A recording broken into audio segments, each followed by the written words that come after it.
Kami po ay nagagalak mga kapatid na kayo ay makasama sa oras nito at matagal-tagal na tayo po ay walang live mula sa studio ng Pag-aral Natin Ministry dahil tayo po ay nagkaroon ng dalawang linggong mahigit na evangelism sa Cebu. Mula doon sa evangelism ay ngayon lang tayo nakapag-live dahil nga sa ako ay nagkaroon ng sipon at ubo. At ngayon lang po medyo okay kahapon ating pinilit na makapag-live ngayon.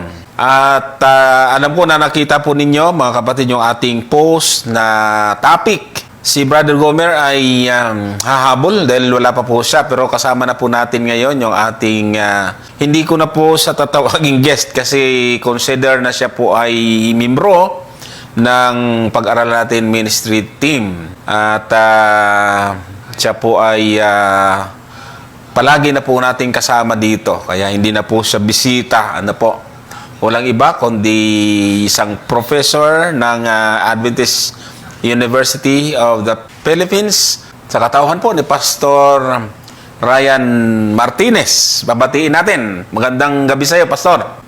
Magandang gabi rin, Brother Johnson. At yan din po sa ating mga taga-subaybay sa gabi pong ito. Isa pong mapagpalang gabi ang nais po natin ipaabot sa lahat po ng mga nanonood po sa oras na ito.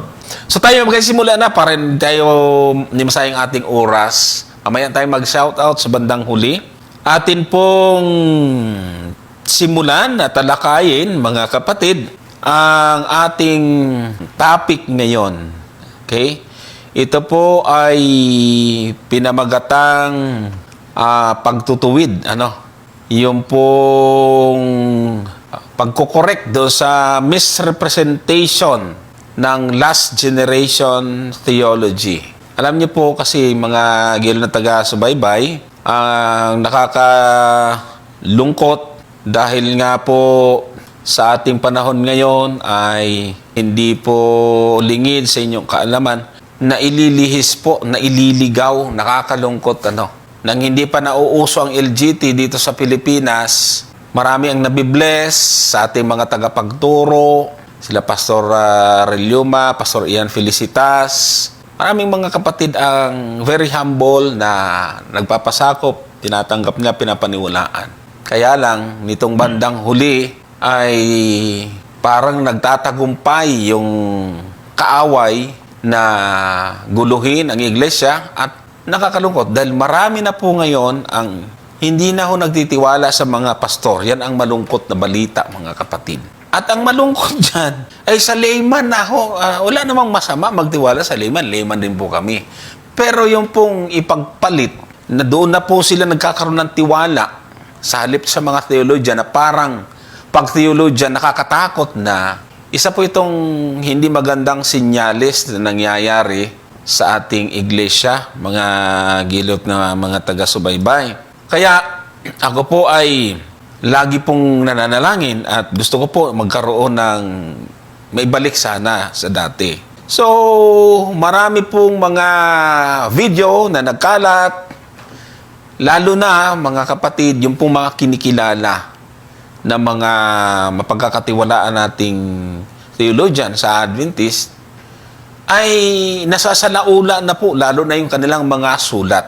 Sa ngayon po ay particular na pag-uusapan po natin, siguro dalawa lang munang tao ang ating tututukan, tao na ating pinagkakatiwalaan, pero sinalaula ng isa pong mainit na katagapagtanggol ng last generation theology.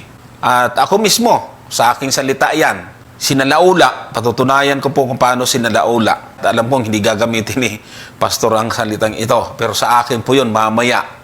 Akin lang po munang ibibigay yung pagkakataon kay Pastor Ryan Martinez para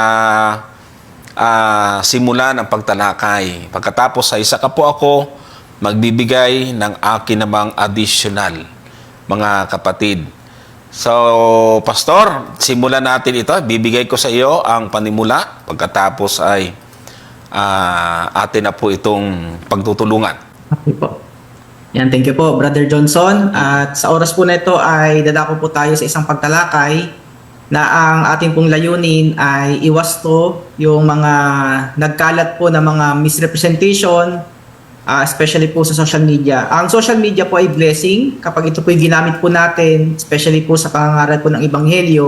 Pero at the same time, isa rin po siyang sumpa dahil kapag ginamit po natin siya ng hindi tama, especially pag tayo po ay nagpapakalat ng misrepresentation, ay yung mga kapatid, imbis po na magtumibay ang pananampalataya, ay nayayanig ang kanilang pananampalataya. At the same time, maaaring ito po yung magresulta eventually sa kanila pong personal na kaligtasan. Kaya po sa oras po na ito ay ang ating pong layunin ay magwasto, hindi po para manira at hindi po para ibagsak ang isa pong pananampalataya, kundi ang ating panawagan ay pagkatapos po ng ating discussion ay sa tulong ng Banal na Espiritu ay magkaroon tayo ng pagkakaisa, pagmamahalan, na maaring ang ating pong hindi pagkakaunawaan ay resulta lamang ng ating mga iba't ibang pagkakaunawa sa ating pong mga binabasa. So, sa oras po na ito ay nais ko po kayong dalhin sa isa pong pagtalakay. Ito po yung aking pong ipipresent sa gabi pong ito.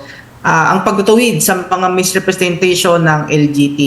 So, ang ating pong gagawin sa oras po na ito ay maglalagay po ako para hindi po manggaling sa bibig ko mismo yung statement, ay magpapalabas po ako ng isang clip na pinalabas din naman po ng ating mga kapatid, okay? Mga kapatid po sa LGT. Yan po. So, ito po ang pagtutuwid sa mga misrepresentation ng LGT. Okay po? So, una, kinakailangan sa ating pong pagtuwid na ito ay meron din po tayong mga pagsang-ayon, no po? Kasi mahirap naman po na puro tayo disagreement. So, aking pong gagawin ay ano ba yung mga bagay na aking pong ina-agree. Okay? So, ito po yung unang agreement ko po sa oras po nito. Ito po. So, ito po yung aking agreement. So, ito po ay video. So, actually, ito ay short clip na kumakalat ngayon na ginamit po ng ating kapatid na si Brother Leonard Sinke. Okay? So, ito po yung kanyang video. Ito yung sinasabi ko mga kapatid. Hindi dahil PhD, hindi dahil SDA scholar, ay lahat na sasambahin na natin, lahat ng sasabihin. Amen na lang tayo ng amen. No mga kapatid. Kailangan nating i-test. Kailangan nating salain yung kanilang mga sinasabi kung ito ba ay ayon sa Bible. Po. So, makikita po, I agree. Ako po yung nag-agree sa sinabi po na ito ng ating kapatid. No? Kumbaga, ako po personally, nagbabasa po ako ng iba't ibang mga aklat, Adventist, non-Adventist, mga pabor sa Adventist, against sa Adventist. So, sa akin po pagbabasa, hindi porket pabor sa akin yung statement ng tao ito ay pinaniniwalaan ko na agad. Hanggat maaari ay kinakailangang sundin natin yung sinasabi ng Biblia. Halimbawa, sabi sa Isaiah 8, kabanatang 8, tatang 20, sa kautusan at sa patotoo, kung hindi siya nagsasalita ng ayon sa salitang ito ay sa dahilang wala silang umaga. So malinaw mga kapatid na ito po yung dapat nating prinsipyo, okay? So ang ating prinsipyo, dapat hindi porket sinabi ng isang scholar, paniniwala natin siya agad, okay? Dahil kinakailangan po na ito'y ating i-compare sa ano po ba yung ultimate authority ng ating faith and practice. At yun ay walang iba kundi po yung ating banal na kasulatan. So yun po yung aking agreement. At least dito po sa part po na ito, I agree sa statement po ng ating kapatid. Now, let's go to the next part. Ito po, yung aking pong disagreement naman po. So ito po yung aking disagreement. Okay, so yung aking disagreement ay papasok po sa dalawang bagay na sinabi po ng ating kapatid. Halimbawa, ito po yung kanyang sinabi. Katulad niyan, sinabi ni Dr. George na sa kanyang libro, Sin is Love. Ang sabi diyan, ang pagkain ng daga, ang pagkain ng ahas, ang pagkain ng snails, ang pagkain ng baboy ay hindi kasalanan. Ang paglabag sa sabat ay hindi kasalanan. Ang pagpatay ay hindi kasalanan. Ang pagnanakaw ay hindi kasalanan. Ano yung kasalanan? Sin is prior to all these things. They may be sins. Di silang maging kasalanan. Maybe, but they are not sin. Sin is love. Nakita niyo mga kapatid?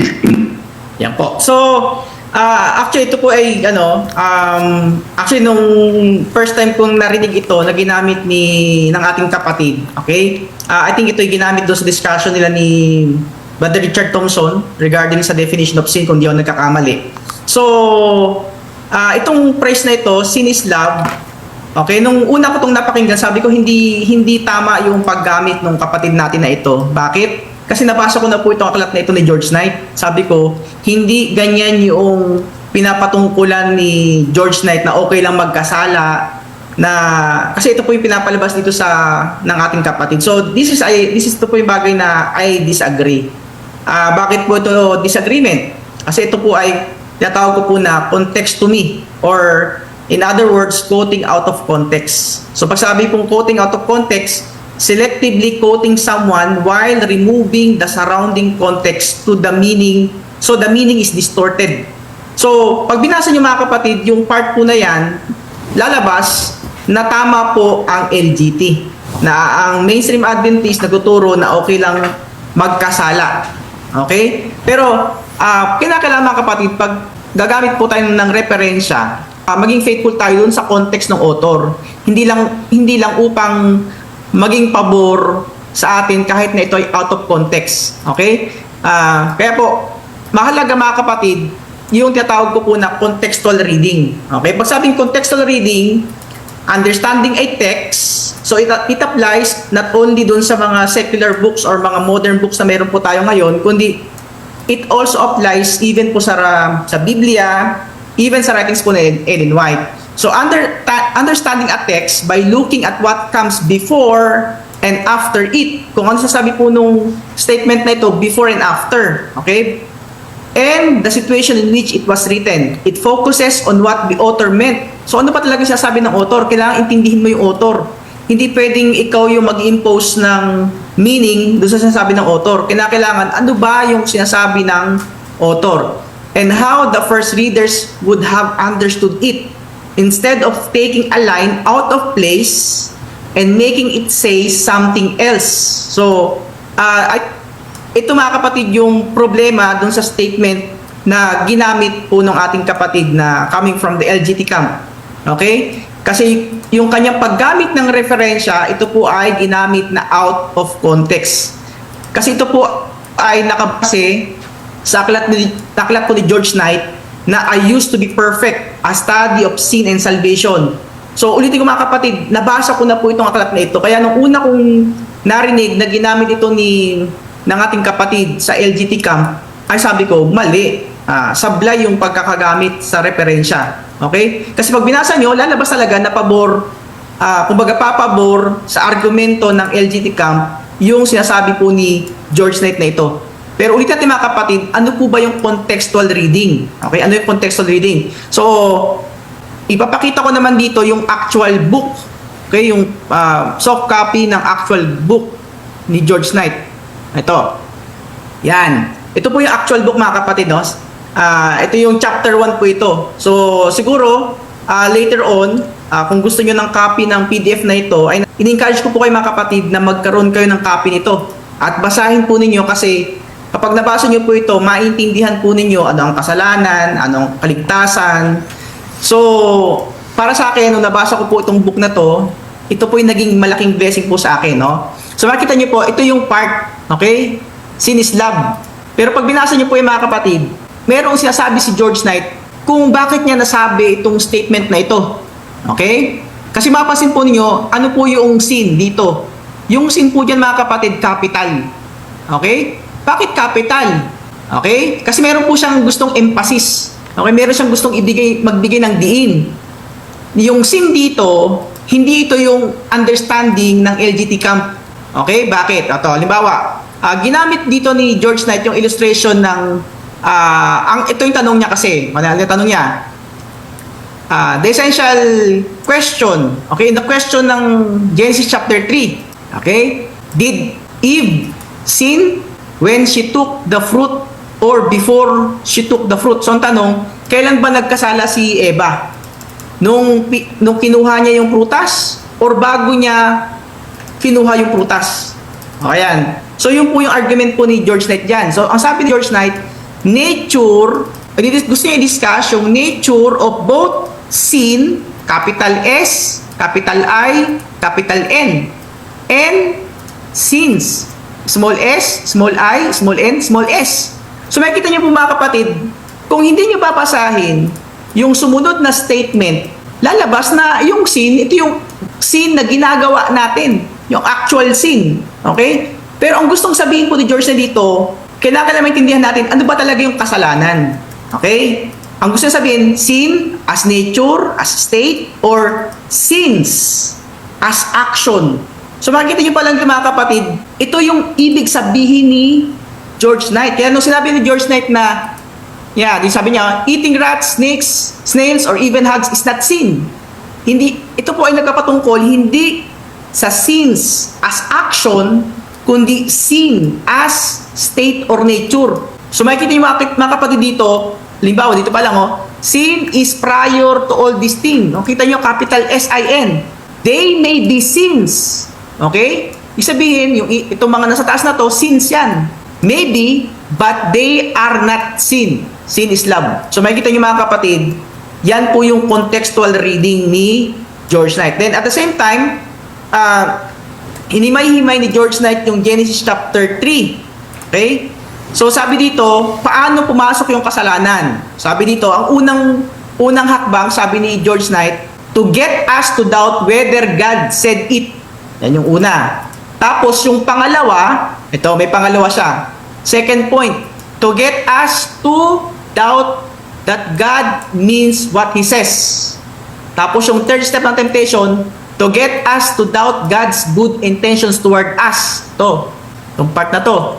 So, merong summary. Okay? Ang summary ni George Knight, doon sa pagtukso ni Satanas kay Eva, una, God can't be trusted. Hindi ba pagkakatiwalaan ng Diyos? Doubt God's word. Hindi ba pagkakatiwalaan kailangan magkaroon tayo ng pagdududa sa salita ng Diyos. Doubt whether God means it. Talagang sinabi ng Diyos. At yung panghuli, doubt the goodness of His intention. So, ang sinasabi ni George Knight, natural conclusion to Genesis chapter 3 is that God can't be trusted. Therefore, do your own thing. Yun yung gustong emphasis ni George Knight. So, ang tanong kanina, kailan nagkasala si Eva? Nung kinuha niya yung prutas o bago niya kinuha yung prutas? Mapapansin niyo po dito, the Bible says she took of the fruit and she ate it. Took. But note, something happened in Eve's head or in the heart before she took the fruit. By the time she had taken the fruit, she had already sinned. So, ang isasabi ni George Knight, okay, bago pa man kunin ni Eva ang prutas, nagkasala na siya. Ibig sabihin, nagkasala siya sa isipan, nagkasala siya sa puso. So, ibig sabihin, makikita yung mga kapatid, ano ang sin? Sin by action? Sabihin, before that action, meron ng change na nangyari kay Eva. Nagkasala na siya bago pa man niya gawin yung pagkuha sa prutas. So, sabi to, in short, before reaching the fruit, Eve had chosen her own will over the will of God. She had put herself on the throne of her life at the center of her universe, thus displacing God. Ibig sabihin, pinaalis ang Diyos. So in actuality, she had focused her love on herself rather than God. And that is the core of sin. So ano yung core of sin? Para kay George Knight, ulitin ko po, ito yon. Sin is love. Ayan, sin is love. Okay? So yan po yung gustong emphasis ni George Knight. At the same time, yan, sabi ni George Knight, si Eva, she committed sin. Okay, hindi po yan yung small sin sin in her heart. Okay? Sin in the heart leads to sins in terms of action. Makikita nyo ulit, yung emphasis si George Knight ay merong capital sin at merong small sins. Ang mangyari, first, there is sin in the heart. That sin in the heart then gives birth to sinful actions. Kaya, meron po tatawag si George Knight na sin and sins. Okay? So makikita niyo mga kapatid, hindi pinag-uusapan ni George sa aklat ni George Knight yung sin as action, referring to capital S-I-N. Kundi it talks about yung sinful nature or yung sinful state. Okay? Pag binasa pa natin dyan, may mga consequences ng sin. Ano yung consequences ng sin? Yung tatawag ng nakedness. Ano yung nakedness? na sinasabi po dyan sa Genesis chapter 3 verse 7. Ito po yun. A feeling of disturbing and inescapable guilt. Okay? May guilt. Ano nangyari? Guilt. So, yung fig leaves, kaya ang ginawa nila, dahil sila naked, sila hubad, okay? Sila kumuha po ng fig leaves. Ano yung fig leaves? Fig leaves in Genesis chapter 3 signify humans seeking to cover their own nakedness through their own effort. So, fig leaves represent salvation by works. So, yan po yung sasabi ni George Knight. Then, second result of sin, full discomfort with God. Ano pong ibig sabihin nun? Broken relationship with Him. Okay? So, yan po yan. Tapos yung pangatlong consequences ng sin is broken relationship with oneself. Anong ibig sabihin po ni George Knight yan? Inability to confess. Okay? Ibig sabihin, ayaw nating sabihin na tayo nagkasala. Okay? Disclaiming any personal responsibility. Ipinapasa yung kasalanan sa iba. Okay? Humans despise confessing their own sins. Okay? So, ito po yung sinasabi ni George Knight. Then at the same time, yung nangyari, after Genesis chapter 3, ano pong nangyari? Ibig sabihin, yung mga anak ni Adan, okay, ito po, Adam's children were like Adam rather than like God. Ano pong ibig sabihin yan? Ang ibig sabihin yan, all human beings since Adam have a bent toward evil. Ibig sabihin, meron pong may pagkiling sa kasalanan. Sabihin, hindi mo kailangan turuan ang tao para magkasala. Hindi mo kailangan turuan ng bata para magkasala. Sila ay magkakasala. Why? Because sin is universal. At the same time, sin comes naturally. Natural po yan. So, meron po tayong tatawag na bent. May pagkiling or meron tayong tendency, merong propensity to sin. Ibig sabihin, whether you like it or not, meron kang pagkiling sa pagkakasala. Kaya nga po, mali na mga kapatid na merong yung bent po na ito, sinasabi ni George Knight, the Bible does not tell us how the bentness to sin is passed from one generation to the next. But we have empirical proof of the universal bentness among humans. Okay? So, kasi mga kapatid, kailangan naintindihan natin na merong kasalanan, capital S-I-N, referring to state or nature. Okay? At the same time, meron tatawag na sins, yung small S-I-N-S, referring to the action. So, sabi dito ni George Knight, while the personal guilt of Adam's sin is his alone, isabihin yung guilt ni Adan, sa kanya po yun. Every child of Adam is born with tendency to sin. Okay? They have the tendency to sin. So, isa mga kapatid, yung pinaparatang sa atin ng ating mga kapatid sa LGT camp, naniniwala tayo sa original sin ng Roman Catholic, Augustinian teaching about original sin, mali po yun. Okay? Hindi po naniniwala ang Seventh Adventist Church na yung guilt ni Adan ay naipapasa. Kasi malinaw po yan, while the personal guilt of Adam's sin is his alone, ang pinaniwalaan po natin, every child of Adam is born with a tendency to sin. Ibig sabihin, meron talagang pagkiling sa pagkakasala. Lahat po, maliban sa isa. At yun po ay walang iba, kundi po si Jesus. Okay? Si Jesus po yung walang tendency to sin. Pero meron po siyang post-fall human nature. So sabi dito, ni George Knight, that tendency comes to fruition when a young person becomes old enough to consciously choose his or her own will above the will of God. So, makita niyo mga kapatid, inulit na naman ni George Knight, yung sin versus sins. Ito po part na to. Okay? Sin versus sin. Her act of eating was not the sin. Hindi po yun yung sin, capital S-I-N. But the result of sin already ruling in her heart. At ano yung sin po na yun? Sin is love. Okay? Sin is love. Ibig sabihin mga kapatid, kapag meron kang iniibig maliban sa Diyos or tinanggal mo yung Diyos sa pag-ibig na yon, mas hihigit sa pag-ibig sa Diyos, yun po ay tatawag na sin. Okay? Sin po yun. So, makikita niyo mga kapatid dito, bakit sinabi ni George that sin is love? Okay? Sabi dito, sin is love focused on the wrong object. Sin is to love the object more than the creator of the object. To love anything or anyone more than God is sin. Okay? So, yun po yung ulitin ko inuulit po ni George Ned yan. Kaya nga sabi ni George Ned dito, ito gusto ko pong banggitin ito, itong part na to. Some of my friends call this approach to sin the new theology. Okay? Pag sinabi mo, pag nagturo ka raw na ang sin ay state at hindi action, new theology daw po yun. Pero para kay George Knight, ang tawag po niyan, should be better called the new theology of the Sermon of the Mount. Bakit? Kasi pinapakita po sa mga talata, halimbawa sa Matthew chapter 15, verse 18 to 19, 34 to 35, pinapakita po dito yung sin. Okay? Meron pong sin, capital S-I-N, yung nature, yung state po natin, merong pong sin sa puso natin. Sabihin, wala ka pang ginagawa, merong capital S-I-N. At kapag you act on that sin, ang mangyayari mga kapatid, yun po yung nagiging S-I-N-S o yun po yung natawag na action.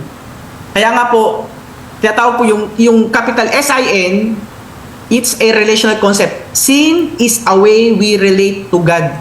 So, ibig sabihin, dahil ang ating nature ay sin, meron tayong sinful nature, meron tayong sinful state, ang tingin po sa atin, sabi ng Biblia, ito may mga Bible text po yan, rebellion against God. Kaya nga po, sin is personal rather than impersonal.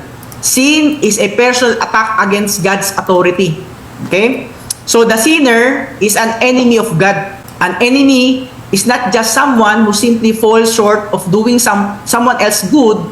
An enemy is the opposite camp. Sinners actively work against God. At the same time, sin, capital S-I-N, is moral.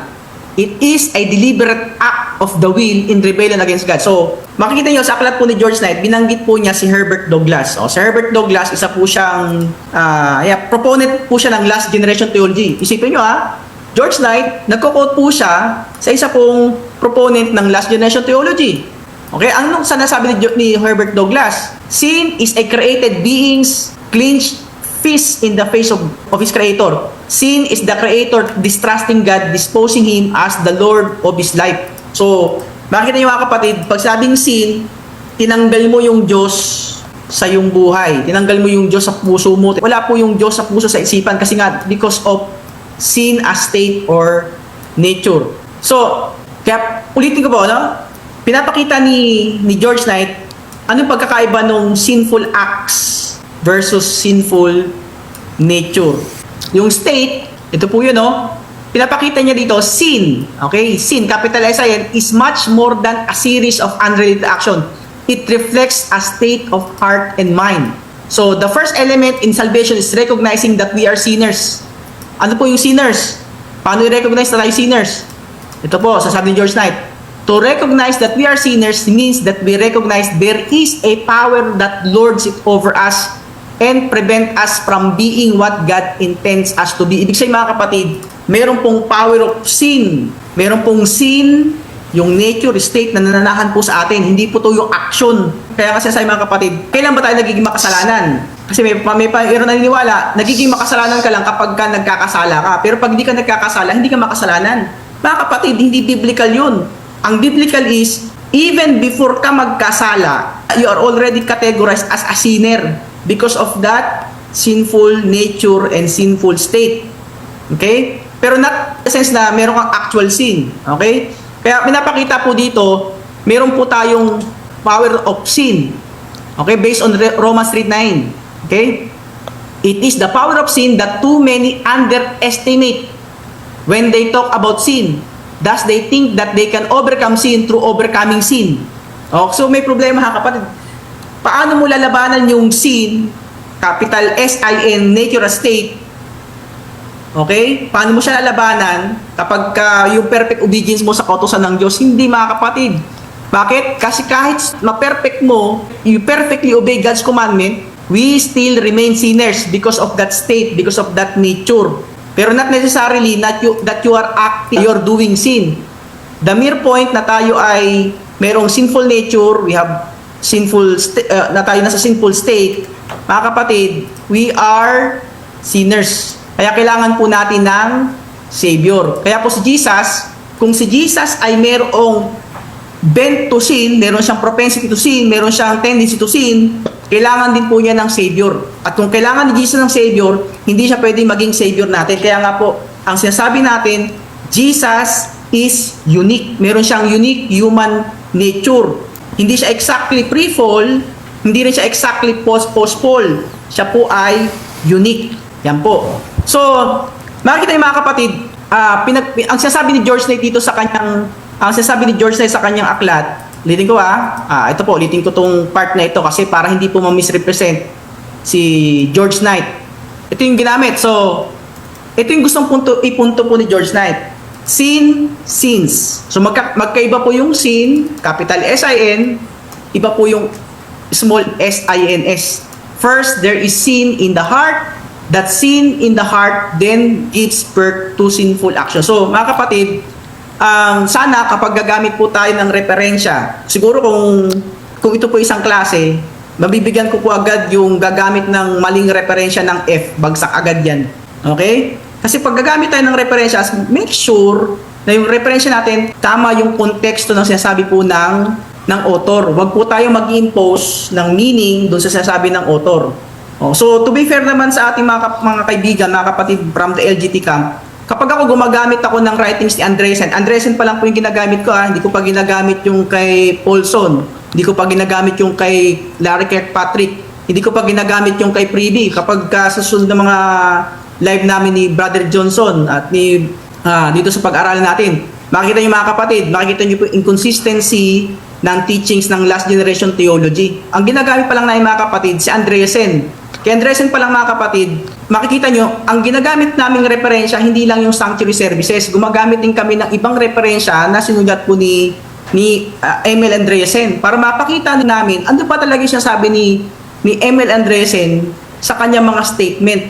Okay? Yan po yung natawag na scholarship, yan po yung natawag na research. Hindi po yung may nabasa ka lang ganong statement, you are jumping into a conclusion. Mali po yun mga kapatid. So, yun po yung una pa lang po ito mga kapatid. Papasok po tayo sa pangalawa. Ito po yung pangalawang disagreement ko naman mga kapatid. Ito, panoorin po natin. Pag daw namatay yung bata, this sinful state means that if a baby dies a few hours after birth, he is subject to the second death, even though he has never broken any commandment. Dahil naniniwala sila na kapag ikaw ay may sinful nature, ay may kasalanan ka. Ibig sabihin, pinanganak ka, yung mga sanggol, ay pinanganak na merong kasalanan. Dahil nga, marami silang definition of sin no? Dahil nga marami silang definition of sin, pati yung pagkakaroon ng sinful nature, no, pagkakaroon ng mahinang klaseng katawan, ginawa nilang sin. So dahil dito, ang sabi ng ating ibang STA scholar, pagkapanganak ng bata, pag namatay yan, susunugin yan sa impyerno. Saan kayo nakakita ng ganong doktrina mga kapatid? Na yung bata na napaka-inosente, biglang pagkamatay ng batang yun, wala pang ginagawa. Sabi pa nga niya dito, pinaliwanag, kahit wala siyang nilabag sa kautosan ng Diyos, siya ay susunugin sa impyerno. Matindi. Yan po. So I disagree po sa statement po nito. Bakit? Because this is a misrepresentation. This is a straw man. Okay? The person presents the author's view incorrectly, even if the quote itself is real. The person reinterprets the author's position into a weaker or distorted version, then attack that version instead. So, I disagree mga kapatid. Bakit? Kasi po, yung pinipresent po ng ating kapatid from the LGT camp, this is a misrepresentation or this is a straw man. Nung tinignan ko po yan, actually nakita ko rin ito sa pag-uusap ni Brother Leonard tsaka ni Brother Richard Thompson regarding do sa discussion about sa sin. Sabi ko, parang napanood ko na to. Parang nabasa ko na tong statement na ito. Sabi ko, hindi ganyan yung sinasabi nung nabasa kong referensya at hindi ganyan yung sinasabi ng author nung pinagkuhanan niya nung statement na yan. Okay? Halimbawa mga kapatid yan, So, ito po yan, So, yung statement po na ito, Seventh-day Adventists today generally defined as a lack of conformity to the will of God, either in act or state. They believe that children are born with a sinful, depraved nature as a consequence of Adam's sin and the resulting separation from God. This sinful state means that if a baby dies a few hours after birth, she is subject to the second death even though he has never broken any commandment. Mga kapatid, tama po yung statement na yan. Pero ulitin ko, putol po yan. Kasi pag binasa niyo po using the contextual reading, ano yung sinasabi before and after. So ito pong, actually ito po yung screenshot. Nakikita niyo po itong part po na yan, ito po yung screenshot sa isa pong video na makikita niyo po sa YouTube. Ito po yung ginawa sa YouTube noong 2020 during pandemic. Ito po ay galing sa presentation ni Remuel R. Tornalejo, Doctor of Theology. Nung time po na ito, nung video po na ito, si Dr. Tornalejo ay professor sa atin pong Adventist International Institute for Advanced Studies. Teacher ko po si Dr. Tornalejo. Actually, nung nagsasalita po sa time na ito, ako po yung naka-enroll na po sa AYAS. Kaya naging professor ko po si Dr. Tornalejo. At napag-usapan po namin yung tungkol po dito sa topic po na ito. So makikita niyo mga kapatid, si Dr. Tornalejo ngayon, siya po ang presidente ng ating pong Mountain View College. So makikita niyo mga kapatid, ulitin ko. Ito pong statement po na ito, yan, yung ito, kita niyo po, screenshot po yan. So screenshot po yan. Okay? So ang tanong mga kapatid, ano ba yung sinasabi ni Dr. Tornalejo tungkol sa statement po na ito? Kaya maganda mga kapatid, yan, papanoorin natin. Ito po yung actual po na video ni Dr. Tornalejo. Pakinggan po natin paano niya piniliwanag yung statement po na ito. It says, to make some concluding statements, Seventh-day Adventists today generally define sin as a lack of conformity to the will of God, either in act or in state. They believe that children are born with a sinful, depraved nature as a consequence of Adam's sin and the resulting separation from God. This sinful state means that if babies die a few hours after birth, he or she is subject to the second death, even though he or she has never broken any commandment. And maybe the next question later, will that baby be saved? Well, that's not my prerogative to answer. But if there were not so, then babies who died would not need a savior. And Christ allowed for no such exemption when he said, I am the way, the truth, and the life. So while some believe that sin is only a willful or negligent violation of God's will, our study of Scripture has shown that sin is also a state in which we are born. That would lead us to a greater awareness of our need of a Savior and His righteousness, not only on our own. Okay. So sasabi po ni Dr. Tornalejo dyan, no? Makikita niyo po, may context, no? May context po 'yun. Hindi siya pumutol dun sa statement ni Fandel. Kaya makikita niyo mga kapatid, pag pinakinggan niyo ulit yung sinabi ni Dr. Tornalejo dyan, sabi niya tungkol sa bata, kung maliligtas ba yung bata or hindi, sabi niya, it is not my prerogative. Okay? Kasi bakit? Yung time po kasi ng kanyang pagsalita is limited. Meron siyang specific topic. Kung meron specific topic na maliligtas ba yung mga bata kapag siya ay namatay, ibang topic po yun. Kasi sabi niya, it's not my prerogative. Kasi actually mga kapatid, yung part po na ito, nasa concluding part na po sa dulo. Tapos after po niyan, magkakaroon ng question and answer. So makikita niyo mga kapatid, ano po yung sinasabi ni Dr. Tornalejo? Ito po yung kadugtong. Okay? Kadugtong dun sa statement na naputol, na hindi po sinama. Okay? If this were not so, then babies who died would not need a savior. Christ allowed for no such exception when he said, I am the way, the truth, and the life. No one comes to the Father except through me. So kasi mga kapatid, ito po yung kadugtong yan. No? Pag binasa niyo po itong statement po na ito, na pinutol, ito po yung kadugtong yan. If there were not so, then babies who died would not need a savior. Kasi kung ang baby, kapag sila kumbaga, dahil di nagkasala yung baby, automatic, ligtas sila kasi hindi sila nagkasala eh. So ibig sabihin, then babies who died would not need a savior. So ibig sabihin, mangyayari mga kapatid, mayroong dalawang paraan ng kaligtasan. Yung una, kailangan mo si Kristo. Yung pangalawa, kapag di ka nagkasala, hindi mo kailangan si Kristo. Kaya yung, kumbaga, yung baby, fortunate sila kapag namatay sila. Okay? At the same time mga kapatid, yung kinukot po ni Dr. Tornalejo, galing po yan sa isang referensya natin. Okay? Ito po yung pinablish ng ating pong Biblical Research Institute. Kaya sa pag-aaral mga kapatid, no? Sabihin, katulad nito, may ginamit po ang referensya. Hindi ko sinasabi paniwalaan niyo ako agad. Okay? Kaya sabi ko kanina, kung gusto niyo po ng copy ng book ni George Knight, i-PM niyo po si Brother Johnson. Siguro bibigyan kayo ni Brother Johnson ng copy, tapos hanapin niyo dun sa internet. Yung actually sa YouTube, maraming discussion si George Knight. I-type mo sa YouTube, I used to be perfect, Doon, pakinggan nyo, ano ba sinasabi ni George Knight tungkol sa sin, capital S-I-N and small S-I-N-S, para makita po natin yung context. Okay, itong statement din po yung lecture din po ni Dr. Tonalejo, available din po yan sa internet. Kaya po, kinakailangan mga kapatid, kapag mayroong isang tao gumagamit ng referensya, ginagawa ko, hindi ako basta maniniwala doon sa sinasabi ng tao. Okay? Kinakailangan tignan ko, ano ba yung referensyang ginamit ng taong ito para ma-fact check ko. Tapos, kailangan mabasa ko mismo yung aklat.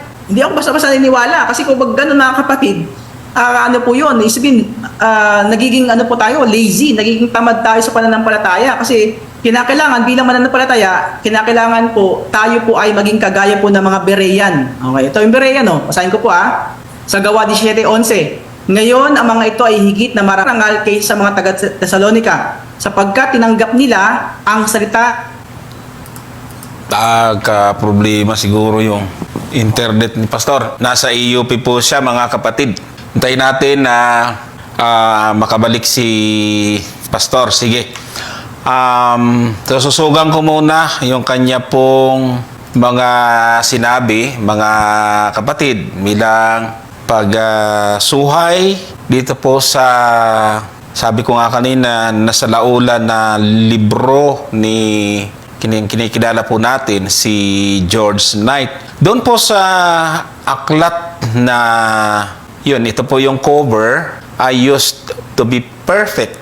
At ito po yung kinuha ni Brother Leonard at binasa niya. At gusto ko pong pakinggan uli natin doon sa mga na-late yung pong video. Okay? Ito po yung sinabi niya. Katulad niya, sinabi ni Dr. George Knight sa kanyang libro, Sin is Love. Ang sabi diyan, ang pagkain ng daga, ang pagkain ng ahas, ang pagkain ng snails, ang pagkain ng baboy ay hindi kasalanan. Ang paglabag sa Sabat ay hindi kasalanan. Ang pagpatay ay hindi kasalanan. Ang pagnanakaw ay hindi kasalanan. Ano yung kasalanan? Sin is prior to all these things. They may be sins. Di silang maging kasalanan. Maybe, but they are not sin. Sin is love. Okay. So, para doon sa mga nahuli, ay rinig po ninyo mga kapatid. Para sa akin po kasi, kaya binanggit ko na ito po isang pangbabastos doon sa author ng book dahil nga hindi po naging patas si Brother Leonard sa kanya pong paggamit nito. Kaya ito po pinakita ko, yung page 1, nakalagay po dyan, sin is love. Sa isang parihas para pamalian mo ang isang libro o pahayag ng isang tao, dapat ay maging parihas ang paggamit. Hindi yung mamimili lang. Ano? Andiyan na si Pastor Ryan ulit? Okay. Sige, mamaya ko na ito itutuloy. Balikan muna natin si Pastor para doon sa kanyang naputol. Tapos saka ko ito itutuloy itong gusto kong isusog dito. Pastor, ano nangyari? Naputol. Yan ko talaga. Malapit sa inyo eh. Yan, so, yan, ito po mga kapatid, dito po ko naputol, no, sa word po na, yan, sa Gawa 17:11, okay? So, makikita niyo mga kapatid, meron siya sabi po, sinisiyasat, okay? Ibig sabihin mga kapatid, bilang mga Seventh-day Adventists, gayahin po natin ating mga pioneers na sila po yung nag-aral ng Biblia personally, okay? Kasi po, nangyari ngayon sa atin, kapag ka mayroong, dahil sa social media, ang nangyari, kung ano sasabi sa social media, pinuwalaan po natin agad. Actually, ang social media mga kapatid, these are supplement. Supplement po siya sa ating mga ginagawa po nating pag-aaral. Kumbaga, meron ng personal study, gusto kong ma-check, ano ba, tama ba itong aking understanding? Iko-compare ko po dun sa understanding ng church. So, para po maging, hindi po ako magkaroon ng sarili kong interpretasyon. Sabi, ang aking interpretasyon, isa-subject ko po sa interpretasyon ng nakararami. Kasi yun po ang yun po ang dapat gawin natin. Kasi tandaan natin, ang Holy Spirit hindi lang po siya nag-work sa isang tao, nag-work po siya sa maraming mga tao, sa grupo po ng mga believers. Kaya po sabi po ng Gawa 17:11, sinisiyasat. Okay? So, makita niyo mga kapatid, anong ibig sabihin ng sinisiyasat? Okay, sabi po dito sa original language, to engage in careful study of a question, examine of general question. Sabi mga kapatid, careful study. Kasi mga kapatid, hindi pwedeng kapag may nakita kang ganito, uy, bakit ganito pagkakasabi? Pabor to sa akin, mali ito. Mga kapatid, hindi ganun. Ibig sabihin, kinakailangan natin, kagaya po ng ginawa ko, tingnan natin yung contextual reading. Ano ba sinasabi ng author? Ano ba yung intention ng author? Yun po yung careful study, mga kapatid. Bilang Seventh Adventist, we must have careful study. Sa social media, mga kapatid, nangyayari, dahil ito yung para mabilis na, para maging mabilis lang yung sinasabi dito sa social media, ayan na yung totoo. Mga kapatid, we need to have engage in careful study. At yung Acts 17:11, hindi yan one-time event, mga kapatid. Yan po yung nasa present participle. Ang ibig sabihin ng present participle, yung sisiyasat, continuous, palagi, habitual action. Meaning the Bereans were repeatedly and daily examining the scripture. So mga kapatid, bakit ko po nasabi ito? Kasi, ulitin ko po, nung napakinggan ko po yung discussion ni Brother Leonard tsaka ni Brother Richard regarding do sa definition of sin, actually nung binanggit po yung una, yung kay George Knight, yung chapter 1, sabi ko nabasa ko na yan eh. Tapos itong part na ito, sabi ko nabasa ko na rin ito eh. Actually mga kapatid, kaya sabi ko, kapag aware kayo dun sa mga ginagamit na referensya, hindi kayo mabilis madaya. Okay? At mga kapatid, mapalad tayo ngayon kasi po yung mga references, resources natin very much available online. Halimbawa, ito pong statement na ito na kinote po ni Dr. Tornalejo at minisquote ni Brother Leonard, ito po ay galing po mismo kay Gerhard Fandel. Okay? Siya po ay retired associate director ng ating Biblical Research Institute. Actually, ito mababasa yung article na ito, mababasa niyo po ito sa website po ng BRI. Ang title po ng article, Some Thoughts on Original Sin. Okay? So makikita niyo mga kapatid, ito po yung exact statement. So parehas po sa sinasabi po ni Dr. Tornalejo. Sabihin yung idea ng sinasabi ni Dr. Tornalejo at ni Fandel, parehas po. Wala pong pagkakaiba yan. Tapos, makikita niyo, ito po yun, yung word na, if this were not so, then babies who died need not need a savior. Ito po ay kinote ni Gerhard Fandel kay Norman Gali na isa po nating systematic theologian. Tapos nung binasa ko po yan, itong kinote po ni Norman Gali, meron po yung footnote. Meron siyang discussion tungkol sa footnote. Sabi ni Norman Gali, we cannot agree with Erickson. Si Erickson po ay isang evangelical. Kaya isipin nyo, evangelical po si Erickson.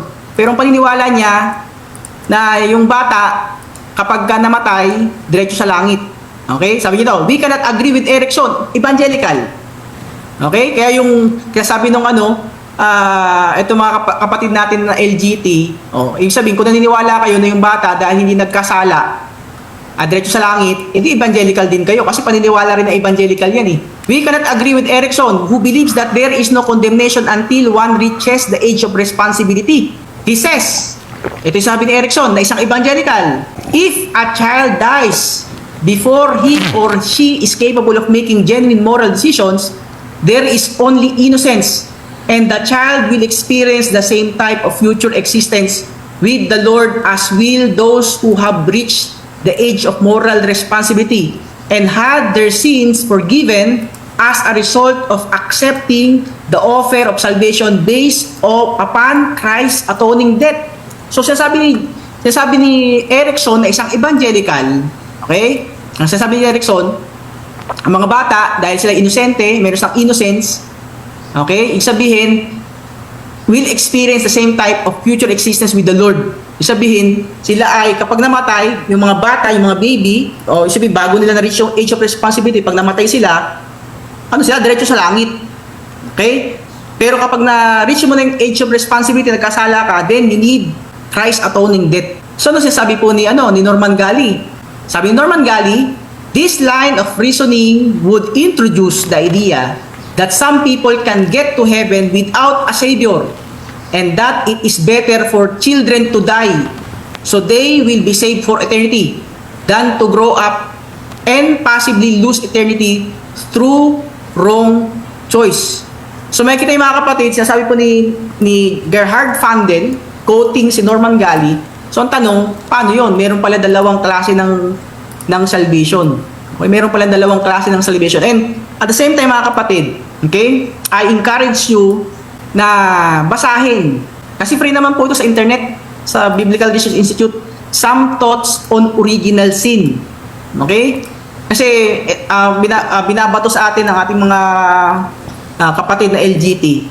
Naniniwala daw tayo sa understanding ng Catholic tungkol sa original sin. Sabi ko, hindi nito nabasa yung Biblical Research Institute na Some Thoughts on Original Sin. Actually, meron pa nga itong isang dissertation na natapos ko nang basahin tungkol sa historical development ng original sin. Pag binasa niyo po yung work ni Gerhard Vandel, makikita niyo po dito mga kapatid na didiscuss po niya, didiscuss ni Gerhard Vandel, hindi lang yung theology, hindi lang yung biblical, kundi didiscuss din po niya yung history ng original sin, paano po ito naintindihan ng ibang religion, at the same time paano ito naintindihan ng ating pong Seventh-day Adventist Church. Okay? Hindi ko alam, Brother Johnson, kung i-discuss ko ba yung original sin ngayon or may time ba tayo or... Siguro, muna kami, sosog muna kami, tas balikan natin yan. Pwede naman.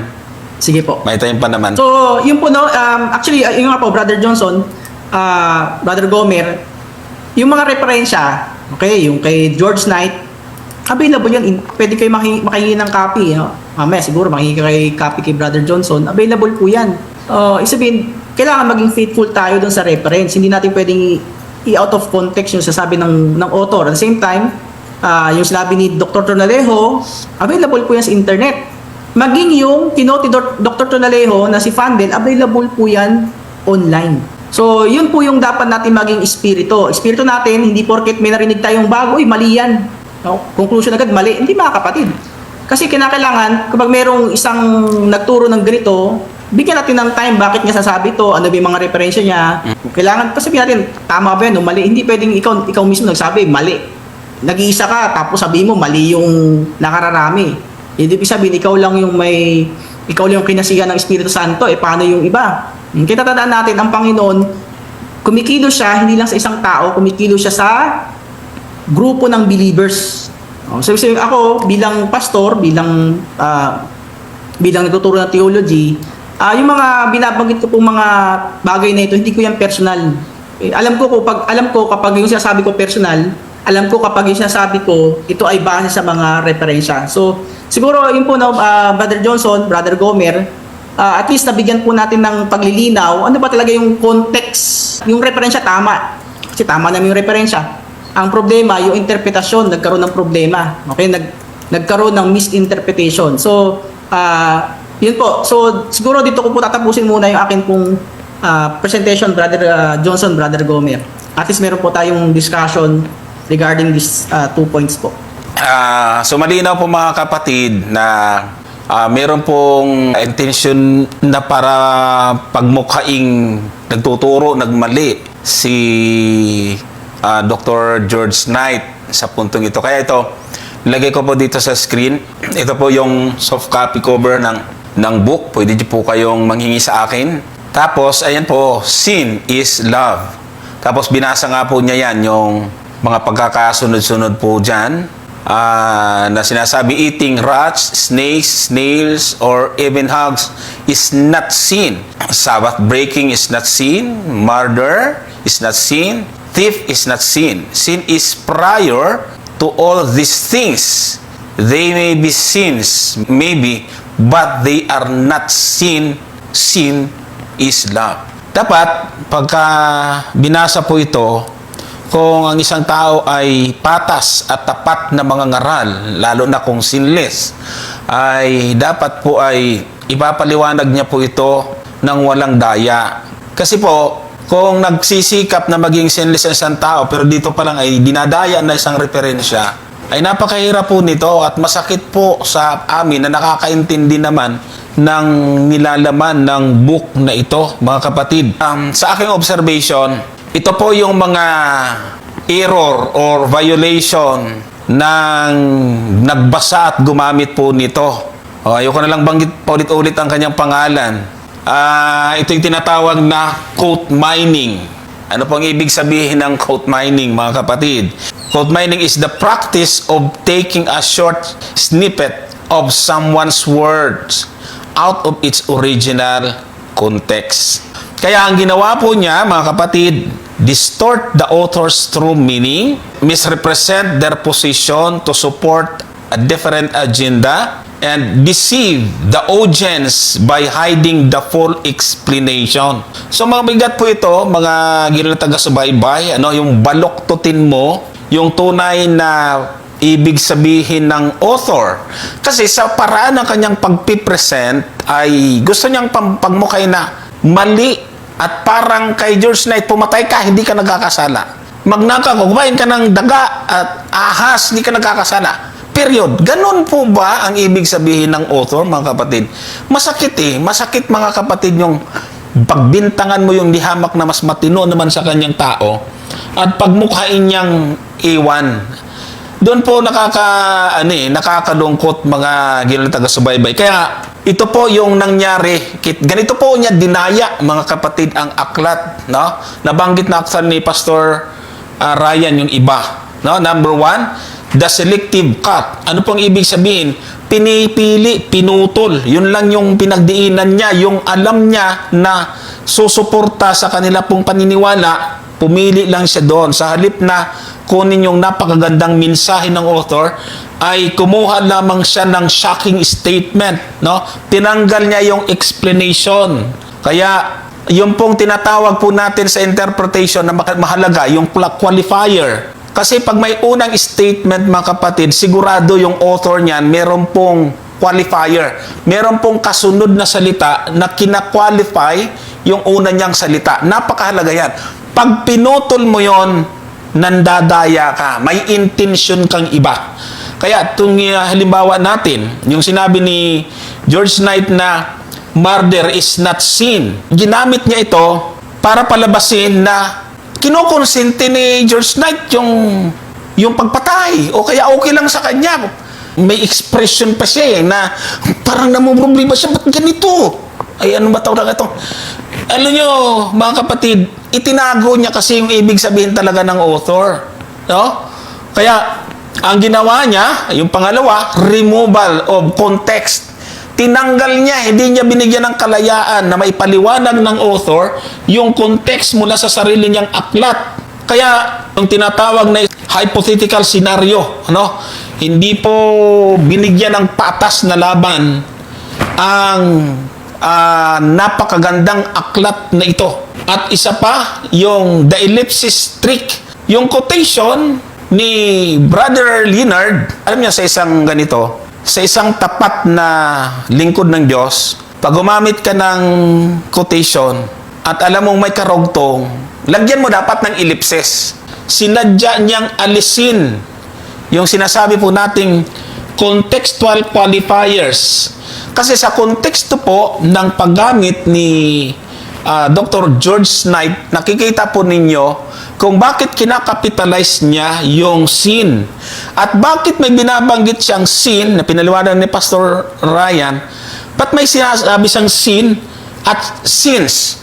Bakit meron siyang tinutukoy na singular na kasalanan at plural? Alam niyo, ito lang mamili ka na lang, Brother Leonard. Saan ba ang totoo? Hindi mo naintindihan yung libro o sinasadya mong dayain yung mga nanonood. Maniwili ka. Hindi mo naintindihan o hindi mo binasa yung konteksto, nagpahayag ka, mali din yun. Paano ka maging sinless niyan? Kung hindi mo naintindihan o naintindihan mo, sinadya mo, o kaya hindi mo naintindihan, dapat hindi ka nagpipresent pareho. So, isa lang po talagang maliwanag ko dito. Masama yung inyong intensyon para magmukhang tama yung LGT at kami na nangahawakan at nagtitiwala. Imagine yung inyong unang salita. Huwag niyong parang sinasamba nating scholar. Imagine yung paggamit niyo. Sino bang Adventist sumasamba sa scholar? Hindi ba isang kabulaanan na paggamit yan? Isa po yung ang pangit lang kasi gumamit ng termino no? Ay, iwan ko. Mga kapatid, naiintindihan niyo yan? Paalala, meron pong pagkaiba, mga kapatid, yung correction sa defamation. Defamation po siya, hindi ho correction. Ang correction kasi, Kung sa tingin mo ay mali ang isang scholar, dapat basahin mo yung buong konteksto, ipaliwanag mo. Tulad ng ginawa namin kay Andreasin. Wala kaming itinago, pinakita namin mismo yung PDF, nakakulay. Wala kaming tinago. Correction yon. Pero sa iyo, defamation yun, pamamahiya yung ginagawa mo, Brother Leonard. Kawawa yung maniniwala sa iyo eh. Kaya kung mayroong iban, dapat ikaw yon, hindi yung magsusulat ka sa SSD at yung mga kilalang yung gusto mong iban, ano ka? Bihira ikaw. So, payong kapatid ka, Brother Leonard, no? Kung nangangarap kang maging sinless, maging tapat kang mangangaral. Kasi kung ganyan ginagawa mo, mamalabo kang maging sinless. Kasi sumasaksi ka sa hindi katotohanan. Yan ang totoo. Hanggat sumasaksi ka ng dadaya ka, papaano kang maging sinless? Kasalanan yun eh. Pakialamdam nila sa sarili mga banal. Tapos tayo rito, hindi mag-stop sinning. Ayan. Kaya sa pakiramdam nila ay sinless sila. Ito po yung panganib, no? Surface level reading. Kaya advice ko po mga kapatid, kung ikaw ay tapat na lingkod ng Diyos, pag gumamit ka ng referensya, huwag mong itatago ang katotohanan. Mali po yan. Itong itinatawag na logical fallacy. Sa logic po mga kapatid, ito ay tinuturing na isang uri ng strawman fallacy. Gumagawa ka ng ibang version na argument na hindi po yun ang totoong ibig sabihin ng quotation na sinabi mo. Ang dapat mong gawin ay basahin mo yung source, parang ginagawa namin doon sa LGT. Actually, kayo ang nagtatago ng libro ni Andreasin. Itinatago nyo yung part na sinabi ni Andreasin, pababayaan ng Diyos mag-isa ang kanyang bayan. Tinatago nyo yun, hindi nyo nga masagot eh. Ang gagamitin nyo, seemingly. Di ba? Actually, yung fair chance, seemingly, sabi ni Satanas, bigyan nyo ako ng fair chance. Tapos gagamitin nyo ng seemingly. Pinalalabas nyo, mandadaya yung Diyos. Kasi pumayag siya sa hamon ni Satanas na magbigay ng fair chance, pero ang totoo, patago niyang tutulungan yung kanyang bayan. Anong ginawa nyo sa Diyos? Ginawa niyong manluloko ang Diyos na hindi parihas. Nakipagkasundo siya kay Satanas, yung pala ang totoo, hindi siya tumupad sa kasunduan. Di ba? Yan, hindi nyo masagot-sagot yan eh. Kayo ang may tinatago. Kami, niladlad namin lahat ng sinasabing palpak na turo ng last generation theology. So, tingnan nyo po ito. Yan, kinulayan ko yung mga nasa ebook na ito. Ngayon, balikan ko itong sinasabi, no? Yung quotation na yan. Dapat, pagkatapos yung basahin ito, eating rats, snakes, snails, or even hogs is not sin. Sabbath breaking is not sin. Murder is not sin. Thief is not sin. Dapat binasa po ninyo yung context, no? So, ang quotation, ang quote ay magtutuwid doon sa distinction o kaya sa mga sinasabi nito. Merong nakasulat dyan, binasa mo muna lang din, hindi mo naman pinaliwanag. Binasa mo to, di ba? Sin is prior to all these things. They may be sins, maybe, but they are not sin. Sin is love, focusing on the wrong object. Dapat kung parihas ka at nagtutuwid ka talaga na dapat kang paniwalaan, pasensya na po kayo, nanggigigil na po ako dito kasi may naniniwala rin eh. Ewan ko naman bakit kayo naniniwala dyan sa taong yan na wala nang ginawa kundi mambuli ng mga pastor natin. Ipinaliwanag mo sana to. Ano ang ibig sabihin? Sin is prior to all these things. Hindi sinasabi ni George Knight na hindi masama ang pumatay, kumain, lahat ng kasalanan binanggit dyan. Ang punto niya ay yung sin na singular, no? Naka-all capital letters po yan. Ito yung ugat. Ito po yung nasirang relasyon ng tao sa Diyos. Samantalang yung sins, yung plural, ay ito yung bunga. Ay matalino ka naman niya sa akin. Bakit naman hindi mo ni-review? Sinadya mo na talagang mandaya na tao ka. Doon sa pinakita ko na naka-highlight, kinote ni George Knight yung Genesis chapter 3. Ginamit niya upang patunayan na ang kasalanan ay nangyari sa puso ni Eva bago pa gumilos yung kamay. Kaya nga, sabi po rito, ito ang quotation niya, dapat ito, kinukonsider niya ito. Something happened in Eve's head or in her heart before she took the fruit. By the time she had taken the fruit, she had already sinned. She had put herself on the throne of her life. And that is the core of sin. So, ang ibig po sabihin, mga kapatid, nung gamitin yung pagkain ng ahas, daga, baboy, ay hindi sinasabing hindi kasalanan kumain na doon, kundi bago ka pa kumain, nagsimula na ang kasalanan sa iyo, kaya kumain ka. Yan ang matinong pagkukorek kung talagang gusto mong i-correct yung anti-LGBT at tama ka. Dapat maging patas ka. Kaya nga, napakahalaga nito. Yung sin versus sins, bakit nandun sa ginawang mahalagang punto ito ng author? Naipaliwanag na po natin ito. Si Eva, noong nagduda siya sa salita ng Diyos at pinili niyang sundin ang sarili niyang kagustuhan, ito po yung self-love.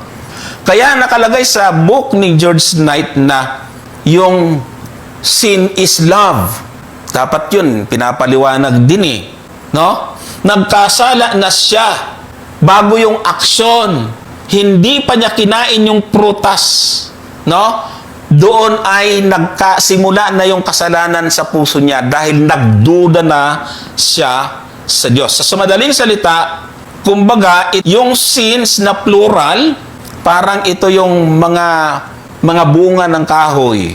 Yung sin na singular, ito yung ugat. Sa LGT, nakapokus kayo sa obedience, performance. Huwag kang magnanakaw, ganito nga nakapokus kayo. Kasi kayo doon. Ito yung, kumbaga sa illustration, ito yung bunga, prutas ng kahoy. Pukunin nyo lang, pipitasin nyo yung bunga, itatapon nyo, may kasalanan, tigil yan. Ang problema yung ugat.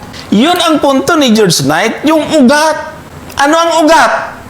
Kaya tayo umaaksyon ng paglabag, may nasira na relasyon. Yun yung singular na sin. Kaya may plural, dinidiin niya yon. Ito na yung mga paglabag. Ito na yung aksyon. Kailan ito nangyayari? Ito yung resulta. Outward expression. Kung ano ang nasa loob. Di ba sa kasaganaan ng puso, nagsasalita, kumikilos na ang isang tao.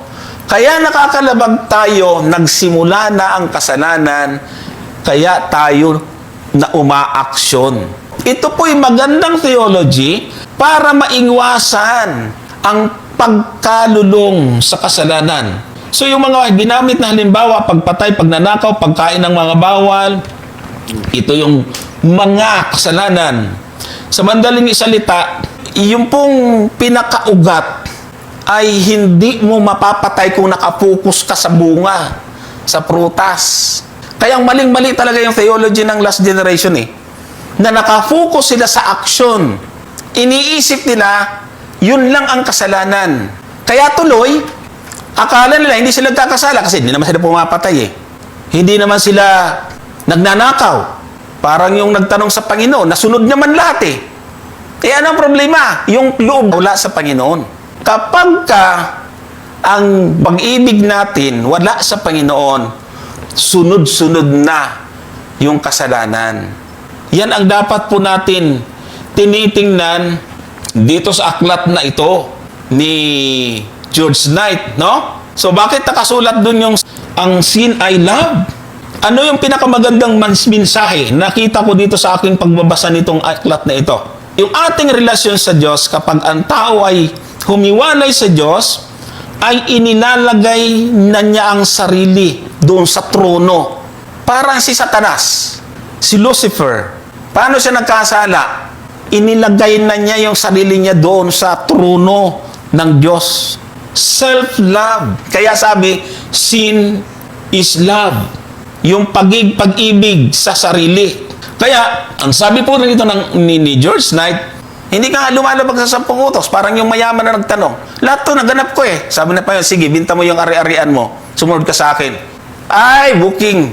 Yung puso niya, nandun sa kayamanan, wala sa Panginoon. Yan ang posibleng mangyari sa mga masunurin sa literal na kautusan, pero pwedeng ang puso nyo malayo sa Diyos.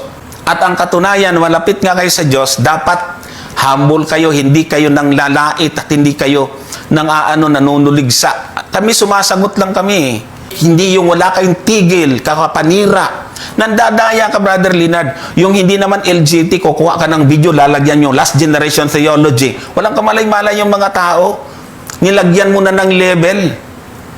Oh, di ba? At sino pa yung mga pinagkukuha mo? Walang kamalay-malay. So, yung pinakalayunin ng author ay pag-ingatin tayo sa kasalanan. Na hindi tayo nakapokus doon sa action na mismo, kundi sa loob pa lang natin, bantayan na natin yung ating puso, yung ating kondisyon, yung isip natin. Ang daming tao ngayon, tanungin mo, maaring na perfect nila yung 10 Commandments, pero ang tanong, yung puso ba nila nasaan? O, nakita nyo? Nasa Panginoon ba? O di may mga Hudyo, napaka-perfect sa pagsunod, pero ang puso nila, malayo. Kaya ang sabi po rito ni George Knight na nakita ko, kung gusto mong mawala ang pagpatay, pagnanakaw na pinaka-resulta, huwag kang mag-aksaya doon sa bunga. Bunutin mo yung ugat ng kasalanan. Yung rebellion. Palitan ng ugat sa pag-ibig kay Kristo. Ang ganda-ganda ng binabasa ko yung libro, nangingilabot ako pagka pinapakinggan ko yung sinasabi mo. Sabi ko, aba, ay hindi man nagiging patas itong sinless na taong ito. Paano ba itong grabe talaga? Hindi po maganda ito pag pinagpapatuloy mo yan. Nakatutok po kayo sa behavior, bakit hindi na lang kayo mag-share, mag-aral sa halip na itaas ang inyong sarili sa harap ng Diyos? Huwag po tayong maging magamit sa kaaway, maging parehas po tayo sa paggamit ng mga referensya. Meron pa kaming mga isusunod, makikita po ninyo mga kapatid. Meron pa. Bigay ko na lang ang time kay Brother Gomer sa ibang pagkakataon kasi ito part 1 pa lang ito eh. Part 1 pa lang ito, Brother Gomer. Maraming salamat, Brother Johnson. So, yan, nakakalungkot talaga, Brother Johnson, kasi nga, kapag kahit naman sino ang magbabasa niyan, Brother Johnson, hindi ka naman maniniwala dyan sa statement na yan. Unless meron kang masamang motibo. Di ba? Kasi napaka-obvious naman yan mga kapatid na pag sinabi ko na murder is not sin, abay, mag-isip tayo. Anong ibig sabihin, mga kapatid? No? Kaya nga, dito ay talagang hindi natin alam kung ano talaga yung motibo ni Brother Leonard. Bakit niya ginagawa yung mga ganito? Sa bagay, hindi ako nagtataka kasi nga, madalas nilang banggitin na yung mga anti-LGBT daw para bagang tayo ay ang ating turo ay okay lang na magkasala. Kaya dyan nila ikinukunikta yan eh. Kasi hindi nila matanggap yung doktrina ng Adventist na ang sin is not only an act. Ito po ay before yung act. Kaya nga state, ibig sabihin, bago mo isagawa yung akto, yun na yung kalagayan ng puso mo. Ibig sabihin, bulok na yung puso mo bago ka pa umakto. At yan po ay biblical, hindi naman ho yan unbiblical eh. O magbasa tayo, bago ko basahin yung ilang mga quotation dito na galing sa ating handbook para makita po ninyo. Kasi nga, ito pinagtataka ko sa mga ito, Brother Johnson. Kasi pag nagtuturo sila, tingnan po ninyo, wala silang reference. Tama. Wala ho silang mga reference na pinapakita. Kung may reference man, misquotation, katulad niyan, ganun. Ano sabi ng ating Panginoon doon sa Mateo? Tingnan po ninyo sa Mateo 15. Ang sabi dito, sa 17, o pakinggan po natin itong talata na to. Tingnan po ninyo Mateo 15:17. Ano sabi dito ng ating Panginoong Hesus? Hindi ba ganinyo nalalaman na ang anumang pumapasok sa bibig ay tumutuloy sa tiyan at inilalabas sa daanan ng dumi? 18. Datapat ang mga bagay na lumalabas sa bibig ay sa puso nang gagaling at siyang nagkakahawa sa tao. And then sa verse 19, anong sabi ng ating Panginoon? Sapagkat sa puso nang gagaling ang masasamang pag-iisip, O nakita mo? Saan daw nanggagaling? Sa puso. Ang ibig sabihin nito, bago mo pagawin yung pagpatay, bulok na yung puso mo. Ibig sabihin, inilalabas mo lang kung ano yung laman talaga ng puso mo. Ito yung punto ni George Knight doon sa libro niya. At yan po ay biblical, mga kapatid. Saan daw nanggagaling ang pagpatay? Sa puso. Kaya nga sabi ng Panginoon yung mapuot ka pa lang, pumapatay ka na Saan galing yun? Hindi ka pa umaakto, pero sa puso mo, pumapatay ka na. Hindi ba state ang tawag doon? Hindi yun sin as act. Yun ay sin as state. Ibig sabihin, yun yung kalagayan ng puso mo bago ka pa pumatay. Mayroon bang intindihin yun? Napakasimple lang naman. Biblical yan, mga kapatid. Sa puso nanggagaling ang masamang pag-iisip, mapagpatay, ang pangangalunya, pakikiapid, pagnanakaw. Sa puso, bago mo pagawin. Kaya nga tama tama si George Knight. At hindi lang si George Knight ang may idea na yan, Brother Johnson. Kaya kahit sa ating handbook ay binanggit po yan Ang problema lang, ayaw nga nilang paniwalaan. At maging si Dr. Norman Gali, binanggit niya rin yan. O papakita ko po sa inyo na yan po ay hindi, kumbaga, yung iba kasi, akala nila tingnan po ninyo ito. I-share ko lang para makita po natin. Ito sabi dito sa systematic theology nakikita ba, Brother Johnson? Tingnan po ninyo sabi dyan. So, the essence of sin is separation from God.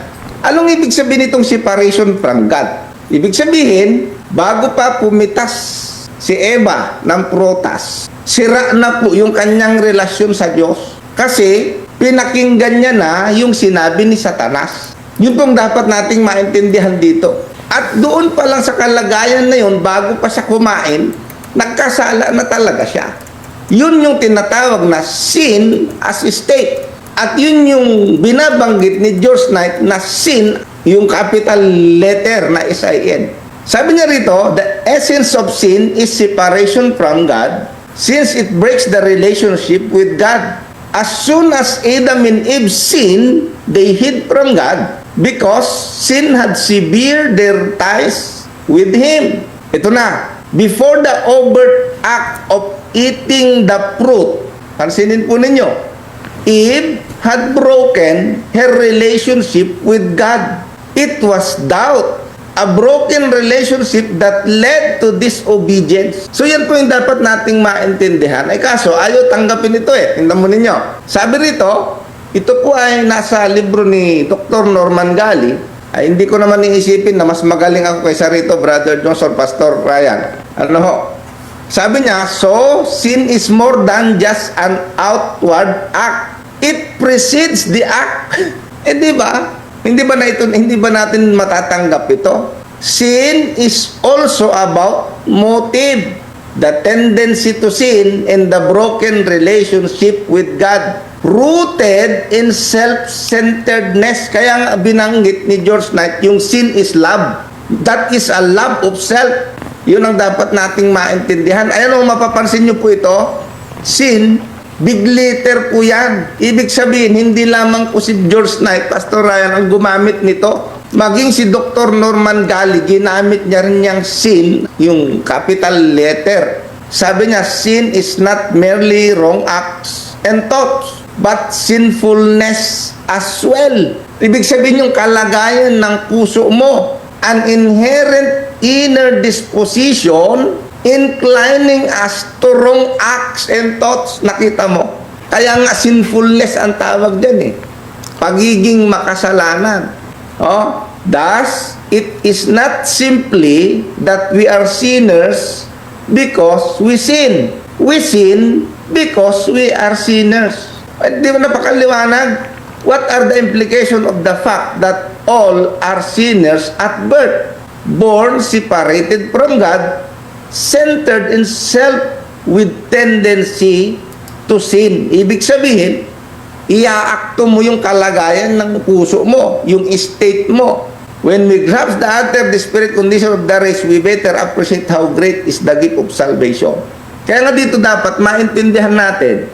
Ipapakita ko lang ulit. Tingnan po ninyo ang ating handbook. ay kung kayo po ay tutol dito, ay wala po tayong magagawa doon sa mga tutol. Ito po ay nasa ating Handbook of Seventh-day Adventist Theology. Ano sabi? The nature and essence of sin. The predominant biblical view of the nature and essence of sin is that of personal estrangement, nahiwalay, yung pagkahiwalay sa Diyos from God. As such, it is a relational at its core and rebellious in its expression. Maliwanag talaga ito, mga kapatid. It is evil, but a specific kind of evil. It is universal, but is locus in the human heart. It is an act as well as a state. It is selfishness, raising itself in pride against the Creator. Ano ba ang nilabag ni Satanas na kautusan ng Diyos? Kung titingnan po ninyo, hindi ho siya automatic na lumabag sa kautusan ng Diyos. Si Satanas, ang gusto niya, siya ay maging Diyos. Pride. Yun ang dapat nating maintindihan. At yun ang ginawa niya kay Eva. Oh, actually, may pahayag si Ellen White dyan eh. Tingnan po ninyo kung ano ang ginawa ni Satanas kay Eva. Tingnan mo ha. O, tingnan po ninyo ito. Sabi niya rito, ito, nasa handbook din natin. Tingnan po ninyo. Sabi niya rito, sin as slaving power. The Bible describes sinful action as the product. Ano daw? Bible describes sinful action, ito yung sinful action, as the product of living under the rule of an alien. Ano yun? Evil in enslaving power such as is described in Romans 5-8. Always occurring in the singular except in Romans 7:5. Sin is pictured as king or lord. Sabi niya, to whom humans yield themselves in obedient service. Kaya nga ito yung enslaving power eh. Kaya nga sabi niya rito, in sinning, kapag tayo ay isinasagawa na natin yung paglabag, it is we who sin, yet not we ourselves, sabi ni Pablo. Thus, in what we do, we are really acting out the power of sin which controls us. So, yan po yung sinasabi dito. Tingnan po ninyo ha, yung idea ni Ellen White. Ano ang ginawa ni Satanas kay Eva? Actually, nasa Genesis naman ito eh. Ano ba ang pinagtukso ni Satanas kay Eva? Kumain ka ng prutas. Ganun lang ba? Hindi. hindi yun ang pinagtukso niya. Tingnan mo. Satan gave a new version of the words of God when he said, God that know that in the day that ye eat thereof, then your eyes shall be open, and ye shall be as God. Ito ang pinagtukso niya, magiging Diyos kayo, knowing good and evil. Eve was charmed. Saan siya na-charm? With the pleasing delusion presented before her. The statement of Satan that by eating of the forbidden tree, she would reap great advantage, led her to desire the fruit. Ang ganda. Ang liwanag kahit po si Ellen White, mga kapatid. Kaya yung sasabihin na action, hindi. Hindi ho yung mere action ang pinag-uusapan dito. Kaya nga tama si Dr. Norman Gali. O tingnan po ninyo itong paliwanag ng ating handbook sa Romans 5:12. Tingnan po ninyo ha. According to Romans 5, sin and death in humanity derived originally from Adam rather than from its individual person. Anong ibig sabihin nito? Paul stresses repeatedly that a single action Yo. affects the whole humanity. In verse 12, sin came into the world through one man. In verse 15, many died through one man's trespass. In Romans 5:18-19, one man's trespass and disobedience led to condemnation. One man's obedience and act of righteousness brought life. Ito po mga kapatid, nasa handbook natin ito. Oh, hindi po tayo nagsasarili dito. Hindi po tayo nag-iimbento dito ng sinasabi natin. Sabi pa dito sa pagpapatuloy, in verses 12 to 14, Paul offers evidence of how far-reaching are the effects of the sin that is started with a single person. First, sabi niya, everyone sins. Oh, biblical po yan. If everyone is started, his or her own lines of sin, sabi niya, independently from Adam, someone at some time might be able not to sin. Maliwanag po ito. Kung ang bawat isa daw ay nagsimula sa kanyang sarili, nung kanyang pagkakasala, nahiwalay doon sa kay Adam, di sana, sabi niya rito, someone, meron sana, sa alinmang pagkakataon, na meron sanang hindi magkakasala. Yun ang ibig sabihin dito. Sino nagpapaliwanag nito? Handbook natin. Since this does not happen, hindi ho ito nangyayari nga eh. Kaya nga sabi ko nga 2 years old pa lang madamot na eh. Oh, paano nyo naman nasabi ngayon ng pagiging madamot ay hindi kasalanan? Tama. Diba? O pwede nating sabihin na yung tinatawag na yung accountability, wala. Pero hindi mo pwedeng sabihin na yung pagiging madamot ay hindi kasalanan. Naintindihan po ba natin yun? Oh, sabi niya dito, since this does not happen, it follows that we do not start out independently. Kaya nga dito yung tinatawag na state eh. Sakop tayo eh. In the second, actually ito, bahagi ito nung tinatawag na doktrina natin ng original sin. Pero hindi katulad ng Katoliko. Yun ang dapat nating maintindihan. Ito yung version natin ng original sin, hindi katulad sa Katoliko. Okay? In the second place, there was death, even when there was no special revelation of commandments as in Eden or at Sinai. Maliwanag po ito mga kapatid. Actually, napakarami nito eh. No? Napakarami nito na galing sa ating handbook. Ay paano natin tututulan ito? Sin as deed. Sin as depravity of the heart. Ayan na nga yung sinasabi niya, begins in the inclination of the heart. Hindi ba biblical yan? Binasa ko na, Mateo 15:17. Na bago ka pa pumatay ng aktwal, napuput ka pa lang, pumapatay ka na. Bago pa mangalon niya ng aktwal, ayun na, nandun na yun. Scripture testify that sin is a perversion of a person's heart. Nakita mo yan, kaya nga, state yan. State. Hindi mo pa inaakto, kahit nakaupo ka pa lang, wala kang ginagawa, pero ano yan, nangyayari? Yung kalagayan mo, yan na. You know, person's heart in will, moral nature, and innermost being. State ho yan, hindi yan akto. The depth of the heart pollution is graphically described in Genesis 6:5. Ano? Ang sabi doon sa Genesis, ang kanilang isip, masama na lang palagi. Ang dami niya, no? Is living power, specific act of evil, revolt against God. Sin is falling short against. Nasaan yan? Nasa ating handbook po yan, mga kapatid. So ngayon, kung tututulan natin ito, katulad ng lawlessness. Ano ba yung lawlessness? Alam nyo, ang lawlessness, hindi yung paglabag ito. Baka iniisip natin ang lawlessness, paglabag. Hindi. Ang paglabag, disobedience. Ang lawlessness, hindi mo kinikilala yung utos ng Diyos. Yan po ang ibig sabihin niyan. Kaya nga, rebellious in nature ang tawag dyan. Ibig sabihin, hindi mo kinikilala ang gobyerno ng Diyos. Rebelde ka. Iba ho yung kumikilala sa gobyerno ng Diyos, pero nakakalabag. Iba yun. Iba naman yung talagang ayaw kumilala sa gobyerno ng Diyos. Yan po yung lawlessness. Ayaw kumilala sa gobyerno ng Diyos. Okay? Selfishness and pride. Sa halip na magpasakop sa Diyos, gusto niya maging Diyos. At yan ang ginawang pangtukso ni Satanas kay Adan at Eva. Magiging Diyos kayo. At yun ang ginusto ni Adan at ni Eva, na instead na pakinggan yung salita ng Diyos.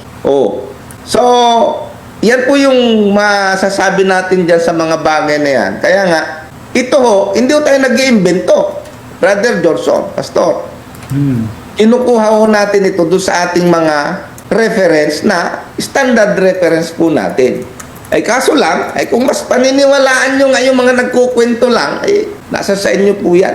Balik ko muna sa iyo, Brother Johnson. Maraming salamat sa panahon. Thank you, Brother Gomer. Ayan, napakaganda po ng mga references na binasa ni Brother Gomer. Ang problema lang po kasi ay ginamit nila yung mga termino na sirain yung tiwala ng mga kapatid sa mga scholar. Kaya yung ating mga libro, wala, hindi na nila pinaniniwalaan yan. Ang problema, kanino kami maniniwala? Sino paniniwala ng tao? Gusto nila sila. Saan ka man naman nakakakita ng ganyan? Na ang mga aklat ng church natin, Ay hindi, kasi scholar yan. Baka wag natin yung sambahin. O sino? Sila. Ay mag-isip tayo mga kapatid para hindi tayo mailigaw, ano? Sana, wag mo tayong magpapadala, lalo na pagka may binasang referensya, hindi nilagay kung anong page. Kami dito, pag may nakalimutan kami sa isang slide, nandun yun sa ibang slide. Nilalagay namin yung page at pangalan ng book hanggat maaari. Pastor Ryan, meron kang idadagdag dito sa part na to.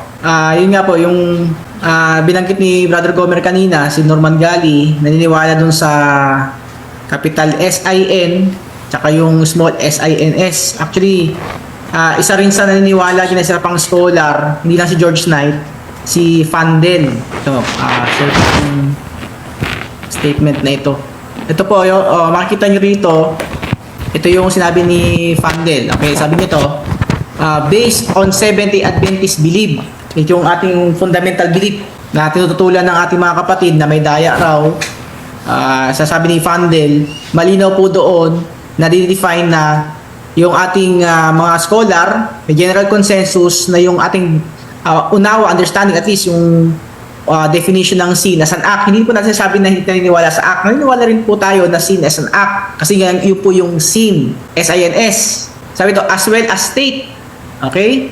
Yung sin as an act, sin as a state. So sabi dito, we inherent a sinful nature, sin, capital S-I-N, which unless checked by the Holy Spirit, entices us to commit individual acts of transgression. So makikita yung mga kapatid dito, pag sinabi pong state, sinful nature, kasi yun po talaga yung yung sabi pag yun talaga yung likas, yung tendency, yung bent natin, yun talaga kumbaga, inuulit lang po natin, hindi ka naging makasalanan dahil nagkakasala ka.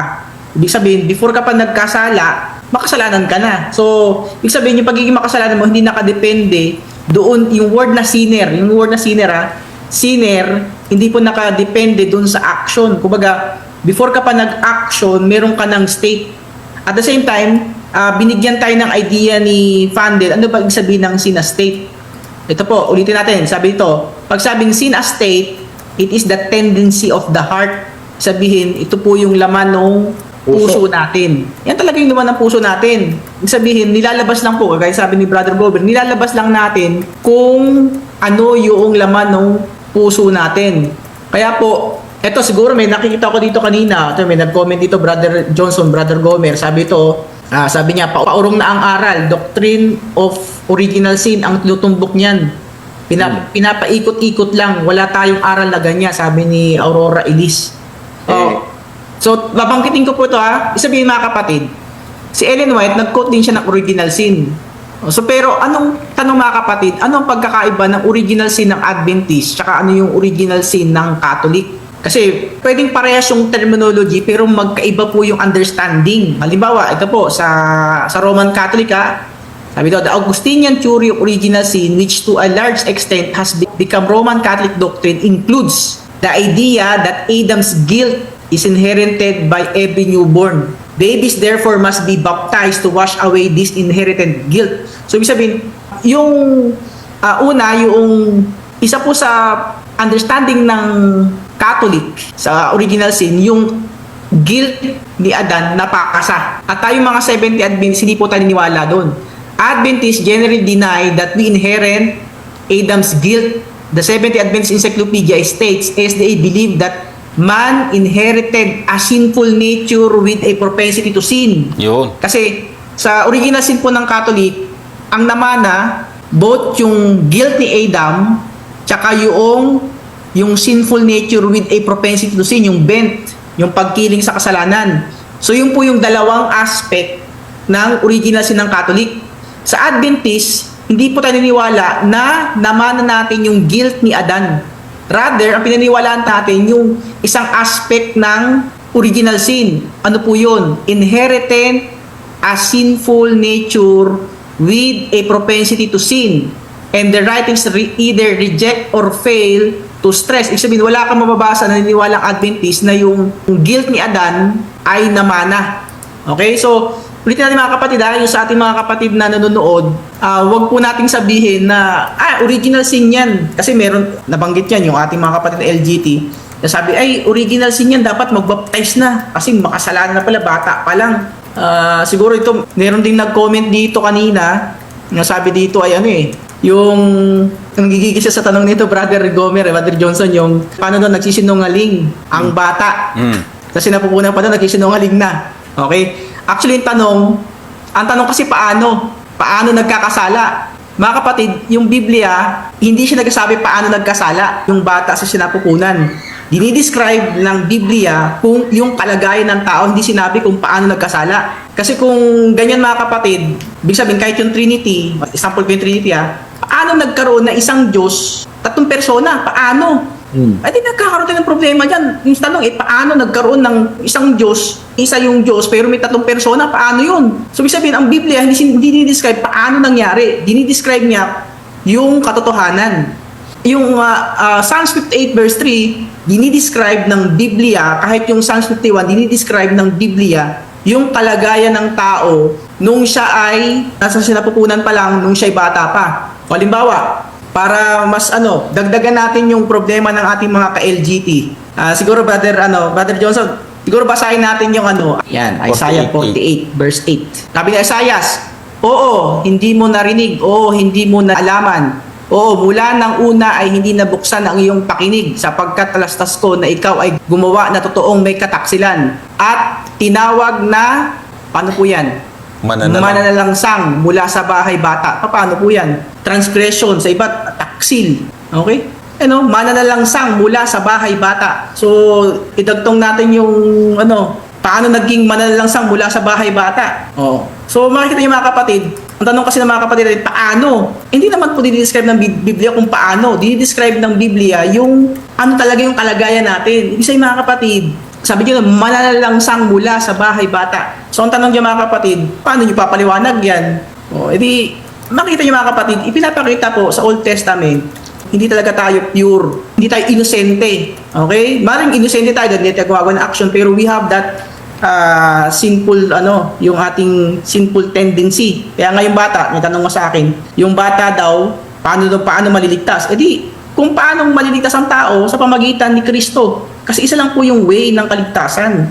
Ito ay sa pamagitan ng Panginoong Hesus. Walang ibang daan. Hindi pwedeng sabihin na naligtas yung bata dahil wala siyang kasalanan. Yung siya naligtas dahil nagkasala siya at humingi siya ng tawad, pananampalataya. So, ibig sabihin, ilang way of salvation yan? Dalawa. Diba, kapatid? Isa lang po yung sabi ni Jesus, I am the way. Hindi niya sinabing, I am the other way. I am the way. Sabihin, very specific yun. Yung word na I am the way. Definite po yun, the way. Isa lang, hindi sabing I am the other way or I am a way. Sabihin, pwedeng siya, pwedeng hindi. Hindi ganun mga kapatid. Okay? Kaya malinaw po dyan, Isaiah 48:8. Tinawag na mananalangsang mula sa bahay bata. Kasi ito po yung kalagayan natin. At ito po yung sinususugan din ni Job. Ito po sa Job chapter 15 verse 14. Yan po, sabi dito, ano ang tao upang maging malinis? At siyang ipinanganak ng babae upang siya'y maging matuwid. So, ibig sabihin, pinapakita po ito ni Job na ang tao hindi malinis. At the same time, ang tao hindi rin po siya matuwid. Sabihin ipinanganak ng babae. Ibig sabihin, kapapanganak pa lang, hindi matuwid. So mga kapatid, malinaw po dyan yung idea na ang tao, yung baby, yan, yung sanggol, yan po ay lahat po tayo ay mayroong sinful state, yung tendency to sin. Kaya nga po yung bata, ginamit ni Brother Gomer kanina, madamot. Actually, meron yang yung bata, makita nyo, makasarili. Diba? Gusto niya, pag ayaw niyang magpahiram, unless sabi mo, magpahiram ka. So, mga kapatid, ito po talaga yung natural po na kalagayan po ng tao. Kaya po, whether bata, whether baby, whether matanda, isa lang po ang kailangan po natin para sa ating kaligtasan. Ito po ay walang iba, kundi po yung ating Panginoong Hesus. Wala pong ibang way. Isa lang po yung daan tungo sa kaligtasan. Ito po ay walang iba, kundi po yung ating Panginoong Hesus. Balik ko po sa inyo, Brother Johnson. Okay. Brother Gomer, kung meron ka pang gustong isusog kasi mag-alas 11 na rin. I think bigyan kita ng time para doon sa iyong mga importanteng iwanang mga salita sa ating mga taga-subaybay bago tayo tuluyang magpaalam at ilaan natin yung part 2 sa susunod nating live. Brother Gomer? O siguro ay sa susunod, Brother Johnson, talakayin natin yung idea ng Adventist kasi nga yung ating kapatid, katulad ng binasa ni Pastor Ryan, si Aurora, ang sabi niya kasi wala tayong aral tungkol sa original sin. So baka hindi nyo palang po nabasa. Di ba, Wala ba? Pastor? Ano? Kasi mahirap kasi na sabihin natin na wala tayong aral. Actually, may aral po tayo tungkol yan. Kaya lang, hindi po yan yung katulad nga nung aral ng Catholic. Kaya nga, ang Catholic, ang unawa nila sa original sin, yan ang dahilan kung bakit nagbibinyag sila ng bata. No? At connected po yan doon. So, pwede nyo pong basahin siguro yung ating handbook. No? Kaya nga, ito nga po yung mahirap, Brother Johnson. Tayo, pinipilit natin na yung ating mga ipinipresent sa ating mga kapatid, tinitiyak natin na ito ay makikita sa ating mga standard na reference. Ang masakit nga lamang, kapag ito hindi sumasang-ayon doon sa mga pakinig ng mga kapatid, lalo-lalo na sa mga LGT, yan. Ayaw nilang tanggapin yan, siyempre. Kasi pagka tinanggap nila yan, babalik sila sa mainstream. Handbook po ito At sinasang-ayunan ito na ang kasalanan ay hindi lang yung akto. Kahit na anong tutot lang gawin ninyo dyan, yan po ang katotohanan. Ang kasalanan ay bago pa yung akto, may kasalanan na. Actually kasi kahit doon sa 1 John 3:4 na ginagamit natin, pansinin po ninyong mabuti yung talata. Pakilagay nga sandali sa screen. Tingnan po ninyo. Yung 1 John 3:4. Sana ho mapansin nyo ito. Sabi ni Juan, ang sino mang gumagawa ng kasalanan ay sumasalangsang din naman sa kautusan. Ano ang nauna? Gumawa muna siya ng kasalanan o sumalangsang sa kautusan? Gumawa muna ng kasalanan. Yan ang maliwanag. Kasi yung pagsalangsang sa kautusan, bunga yun ng kanyang ginawang kasalanan sa puso niya. At ano yung kasalanan na yun? Kung babalikan natin yung karanasan ni Eva at ni Adan, maliwanag na yung salita ng Diyos na naunawaan nila mismo, nireject nila yon. At ang pinakinggan nila ay yung salita ni Satanas. Kaya nga, bago pa siya pumitas, nandun na yung pagkakasala sa kanyang puso na mas pinaniwalaan niya si Satanas kaysa sa Diyos. That's it.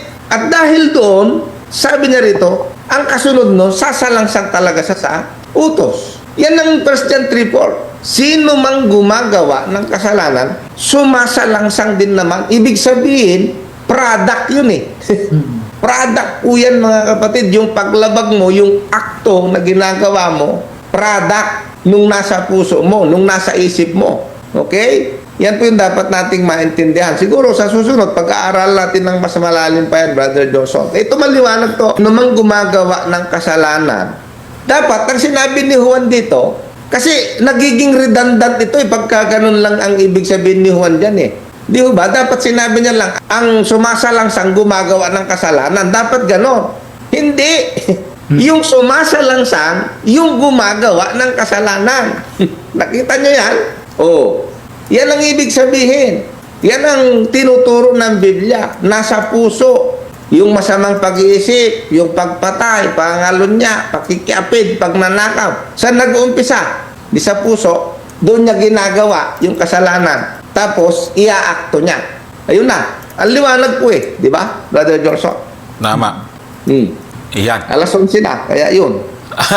Okay, sige. Pastor Ryan, panghuling pananandita. Yan po. So, yun po, no, nabanggit naman po lahat namin ni Brother Johnson, Brother Gomer. Ulitin po natin mga kapatid, kailangan maging faithful po tayo sa mga referensyang ginagamit natin. Hindi pwedeng gagamit tayo ng referensya na pabor lang sa atin, na kahit wala na yung context, kahit na misrepresent natin yung mismong author, hindi po yun ang wasto. Kaya po, sana mga kapatid, no, at least nakita na po ninyo yung mga referensyang ginagamit ng ating mga kapatid sa LGT camp, at least from George Knight. Si George Knight pa nga lang po yung na-discuss natin, hindi pa kasama dito yung kay Fandel, although nabanggit po natin ng konti. Pero makita niyo mga kapatid, ito po yung kahalagahan po ng ating pag-aaral. Kaya ang pag-aaral po natin, hindi porket sinabi ni ganito, automatic, tama siya. Hindi, kailangan po natin balikan ano yung mga referensyang ginamit, tama ba yung pagkakagamit sa referensya, at kung natuklasan po natin na yung ating initial understanding sa isang aspeto ay mali pala, Okay na, kailangan maging humble tayo, tanggapin natin na ako'y nagkamali at ako ay kinakailangang tanggapin ano ba yung wastong aral, especially na ipinapangaral po at tinuturo ng ating pong iglesia, ang Seventh-day Adventist Church. So, mga kapatid, ito po yung gusto po namin ibahagi sa gabi pong ito. Maraming salamat po sa lahat. Ang gusto kong itanong, Pastor Ryan at saka Opo. Brother Johnson, sa mga LGT, bakit po ayaw niyong paniwalaan ng handbook ng Seventh-day Adventist Theology? Sana ho may sumagot. Ay, hintayin natin kung may sasagot. O doon sa mga kapatid na nakikinig po dyan, na pumapabor doon sa mga LGT, pwede ho bang itanong ninyo sa mga LGT, bakit ayaw nilang paniwalaan ng handbook? May tanong din ako. Bakit ayaw nyo rin paniwalaan yung mga scholar? Sino yung gusto nyong paniwalaan bukod kay Mrs. White? Kasi marami naman kayong sinasabi na hindi naman sinabi ni Mrs. White. Kung ayaw nyong maniwala ang mga kapatid sa mga scholar, sino sa inyo maniwala? Hindi naman kayo nagbabasa ng reference lagi. Bumasa man, may daya. Ayun. Oh, may comment si Brother Rocky. Sabi niya, ibig sabihin lang, Brother Gomer, gumagawa kang kasalanan kasi under ka na ng paggawa ng kasalanan. Ayun lang nga eh. Tama. Ibig sabihin, bago ka gumawa ng kasalanan, nandun na yung kasalanan. Ibig sabihin, wala ka na sa paggawa ng mabuti. So, may nature of sin ka na. Maganda Yun tong... ang state eh. Yung iba, hindi nila matanggap yan eh. Kasi, Brother Johnson, kung ang kasalanan lang ay akto, mali ang ating Panginoon nung sabihin niya yun na ang sino mang tumingin sa isang babae, ay hindi, akto lang ang kasalanan eh. Kaya panay ang panilip. Ako po, ano masasabi ngayon na akto lang ang kasalanan? Sabi ng Panginoon, sino man tumingin. Wala namang akto na ginagawa. Tumingin pa nga lang eh. O sasabihin ng mga pilosopo, yung pangtingin ba, hindi akto. Adi pumikit ka. Ibig sabihin, pwede ka rin naman pumikit. Alam mo, Brother Gomer, maganda itong talatan na ito kasi ito yung ginagamit nila na ito lang ang definition ng kasalanan. Pero hindi nila napansin, pag sinentax pala natin yan, bago yung kasalanan ay paglabag... na pagsalangsang, may kasalanan na. Yun nga, kasi kahit nabasahin po natin yung English dyan, whosoever committeth sin, transgresseth also the law. Nag-commit na siya ng sin bago naglabag, di ba? Tama. Oh, yan. Tama yan. At tama yan sa, kahit sa original na Greek, yung pagsalangsang dyan, ay talagang, anomia. Nauuna yung pagtanggi sa authority ng Diyos, nauuna niya bago yung paglabag mismo. Yan. So, maganda na natin yan kasi yan yung sandalan nila Yung pala naman ay hindi kampi sa kanila. Hindi talagang kumakampi sa kanila. Actually, kahit naman si Mrs. White, hindi kumakampi sa kanila dyan eh. Oo naman. Oh. Nako, yung ginagamit nila na the only definition of sin, ang tanong kasi doon bakit ba sinabi ni Ellen White yun? Oo. Bago niya sinabi yun, ano muna yung mga sinabi niya? Yan. Magandang discussion din po yan. Oh. Contextual reading. Di ba? Bakit binanggit ni Ellen White yun? Basahin nyo mga kapatid, chapter 29 lang ng Great Controversy yan Kasi, kung kayang i-define ni Ellen White ang sin, bakit nasasabi na sin is a mystery? Paano naging mystery kung transgression lang yan? Paano naging mystery yun? Kaya mo palang i-define, tapos sin is a mystery. Kaya yung tanong po na paano, mystery nga Oh, yun ang dapat natin maintindihan. Kahit si Ellen White, sabi niya, sin is a mystery. Pag naipaliwanag mo nga daw ang sin, hindi na siya sin hindi mo binabasa ng mga LGT yan. Ay, pag mabasa nila, lampasan nila yan. Pag naipaliwanag mo daw ang kasalanan, hindi na siya kasalanan. Naipaliwanag nila. Di, sinless nga. Sinless nga sila. Nako. Basahin niyo ho, mga kapatid. Paano sasabihin lang ni Ellen White na the only definition? Kaya nga, mahirap yung i-explain daw yung kasalanan. Kasi nga, ang binanggit nga lang sa Biblia, yun lang. Yun. Kasi nga, mystery, sabi niya. Kasi pag na-explain mo daw yung kasalanan, hindi na sa kasalanan.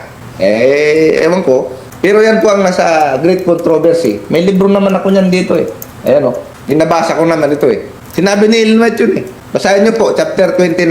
So, ayan, maraming salamat po at marami po ang naliwanagan Tama, no? Yung sinasabi mo, Brother Gomer, yung great controversy, Alam ko yun, chapter 29, nasa mga ano yun. 492. Andiyan po yan It mga is- kapatid. Sinabi ni Ellen White yan. Pag naipaliwanag mo yung kasalanan, hindi na sa kasalanan. Sabi niya, it is impossible to explain the origin of sin so as to give a reason for its existence.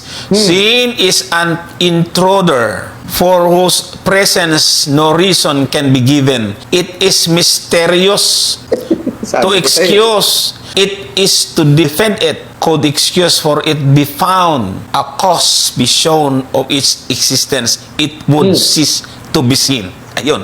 Yun na yun. Ay sila, ang dali lang eh. Hayahay lang yan ipaliwanag, basta panglabag. Oh. Opo. Huwag ka papatay, okay lang manlait ka. Yan ang dapat na... Kaya nga, pag nagkaharap-harapan, yan ang itatanong ko eh. Kaso naitanong ko na ngayon dito eh. Ay, ang ganda po yung assignment. Oh, di ba? Sige, ayan mga kapatid, salamat po, shout out. Pasensya na po yung mga nagtatanong na iba. Brother Lexter Sobremonte, pakipasa mo na lang, PM kung ano, kasi yung aking internet ay naglo-loading. Hindi ko makita lahat ng sa cellphone, nakikita ko, sa laptop, hindi eh. Ay, ewan ko. Kasi sabi ni Brother Lexter, magandang gabi, kapatid Johnson, meron po akong magandang katanungan. Sana ay mapaunlakan po. Maraming salamat. Sige, i-PM mo na lang sa akin para sa susunod po natin. Shout out, Brother Jerry Sapanta, Brother Mario Pangilinan, Brother Lois Junida, Brother Ebenezer Maso, Nonoy Salim. Magandang gabi mga kapatid na LGT, The Modern Parishes. Bilardi Andros Johnny. Yan, salamat po sa inyo kapatid sa panonood. Pastor Melvin Hamora, thank you. Brother Rixel Odron, thank you sa inyong pagtutok. Panonood po sa atin. Okay. Brother Johnson, si Sister Seni, nakita ko. Shout out po. Ay, oo nga. Yung ating mga nakasama sa evangelism sa Cebu. Yung team ng Philcan missionary team. Ay binabati po natin at napaka-memorable. Actually, nakakamiss yung ilang araw din natin pagsasama-sama. Sa mga taga-Badyan, sa mga kapatid na nabautismuhan dyan, si Pastor Habagat, yun, salamat po sa inyo. Panonood.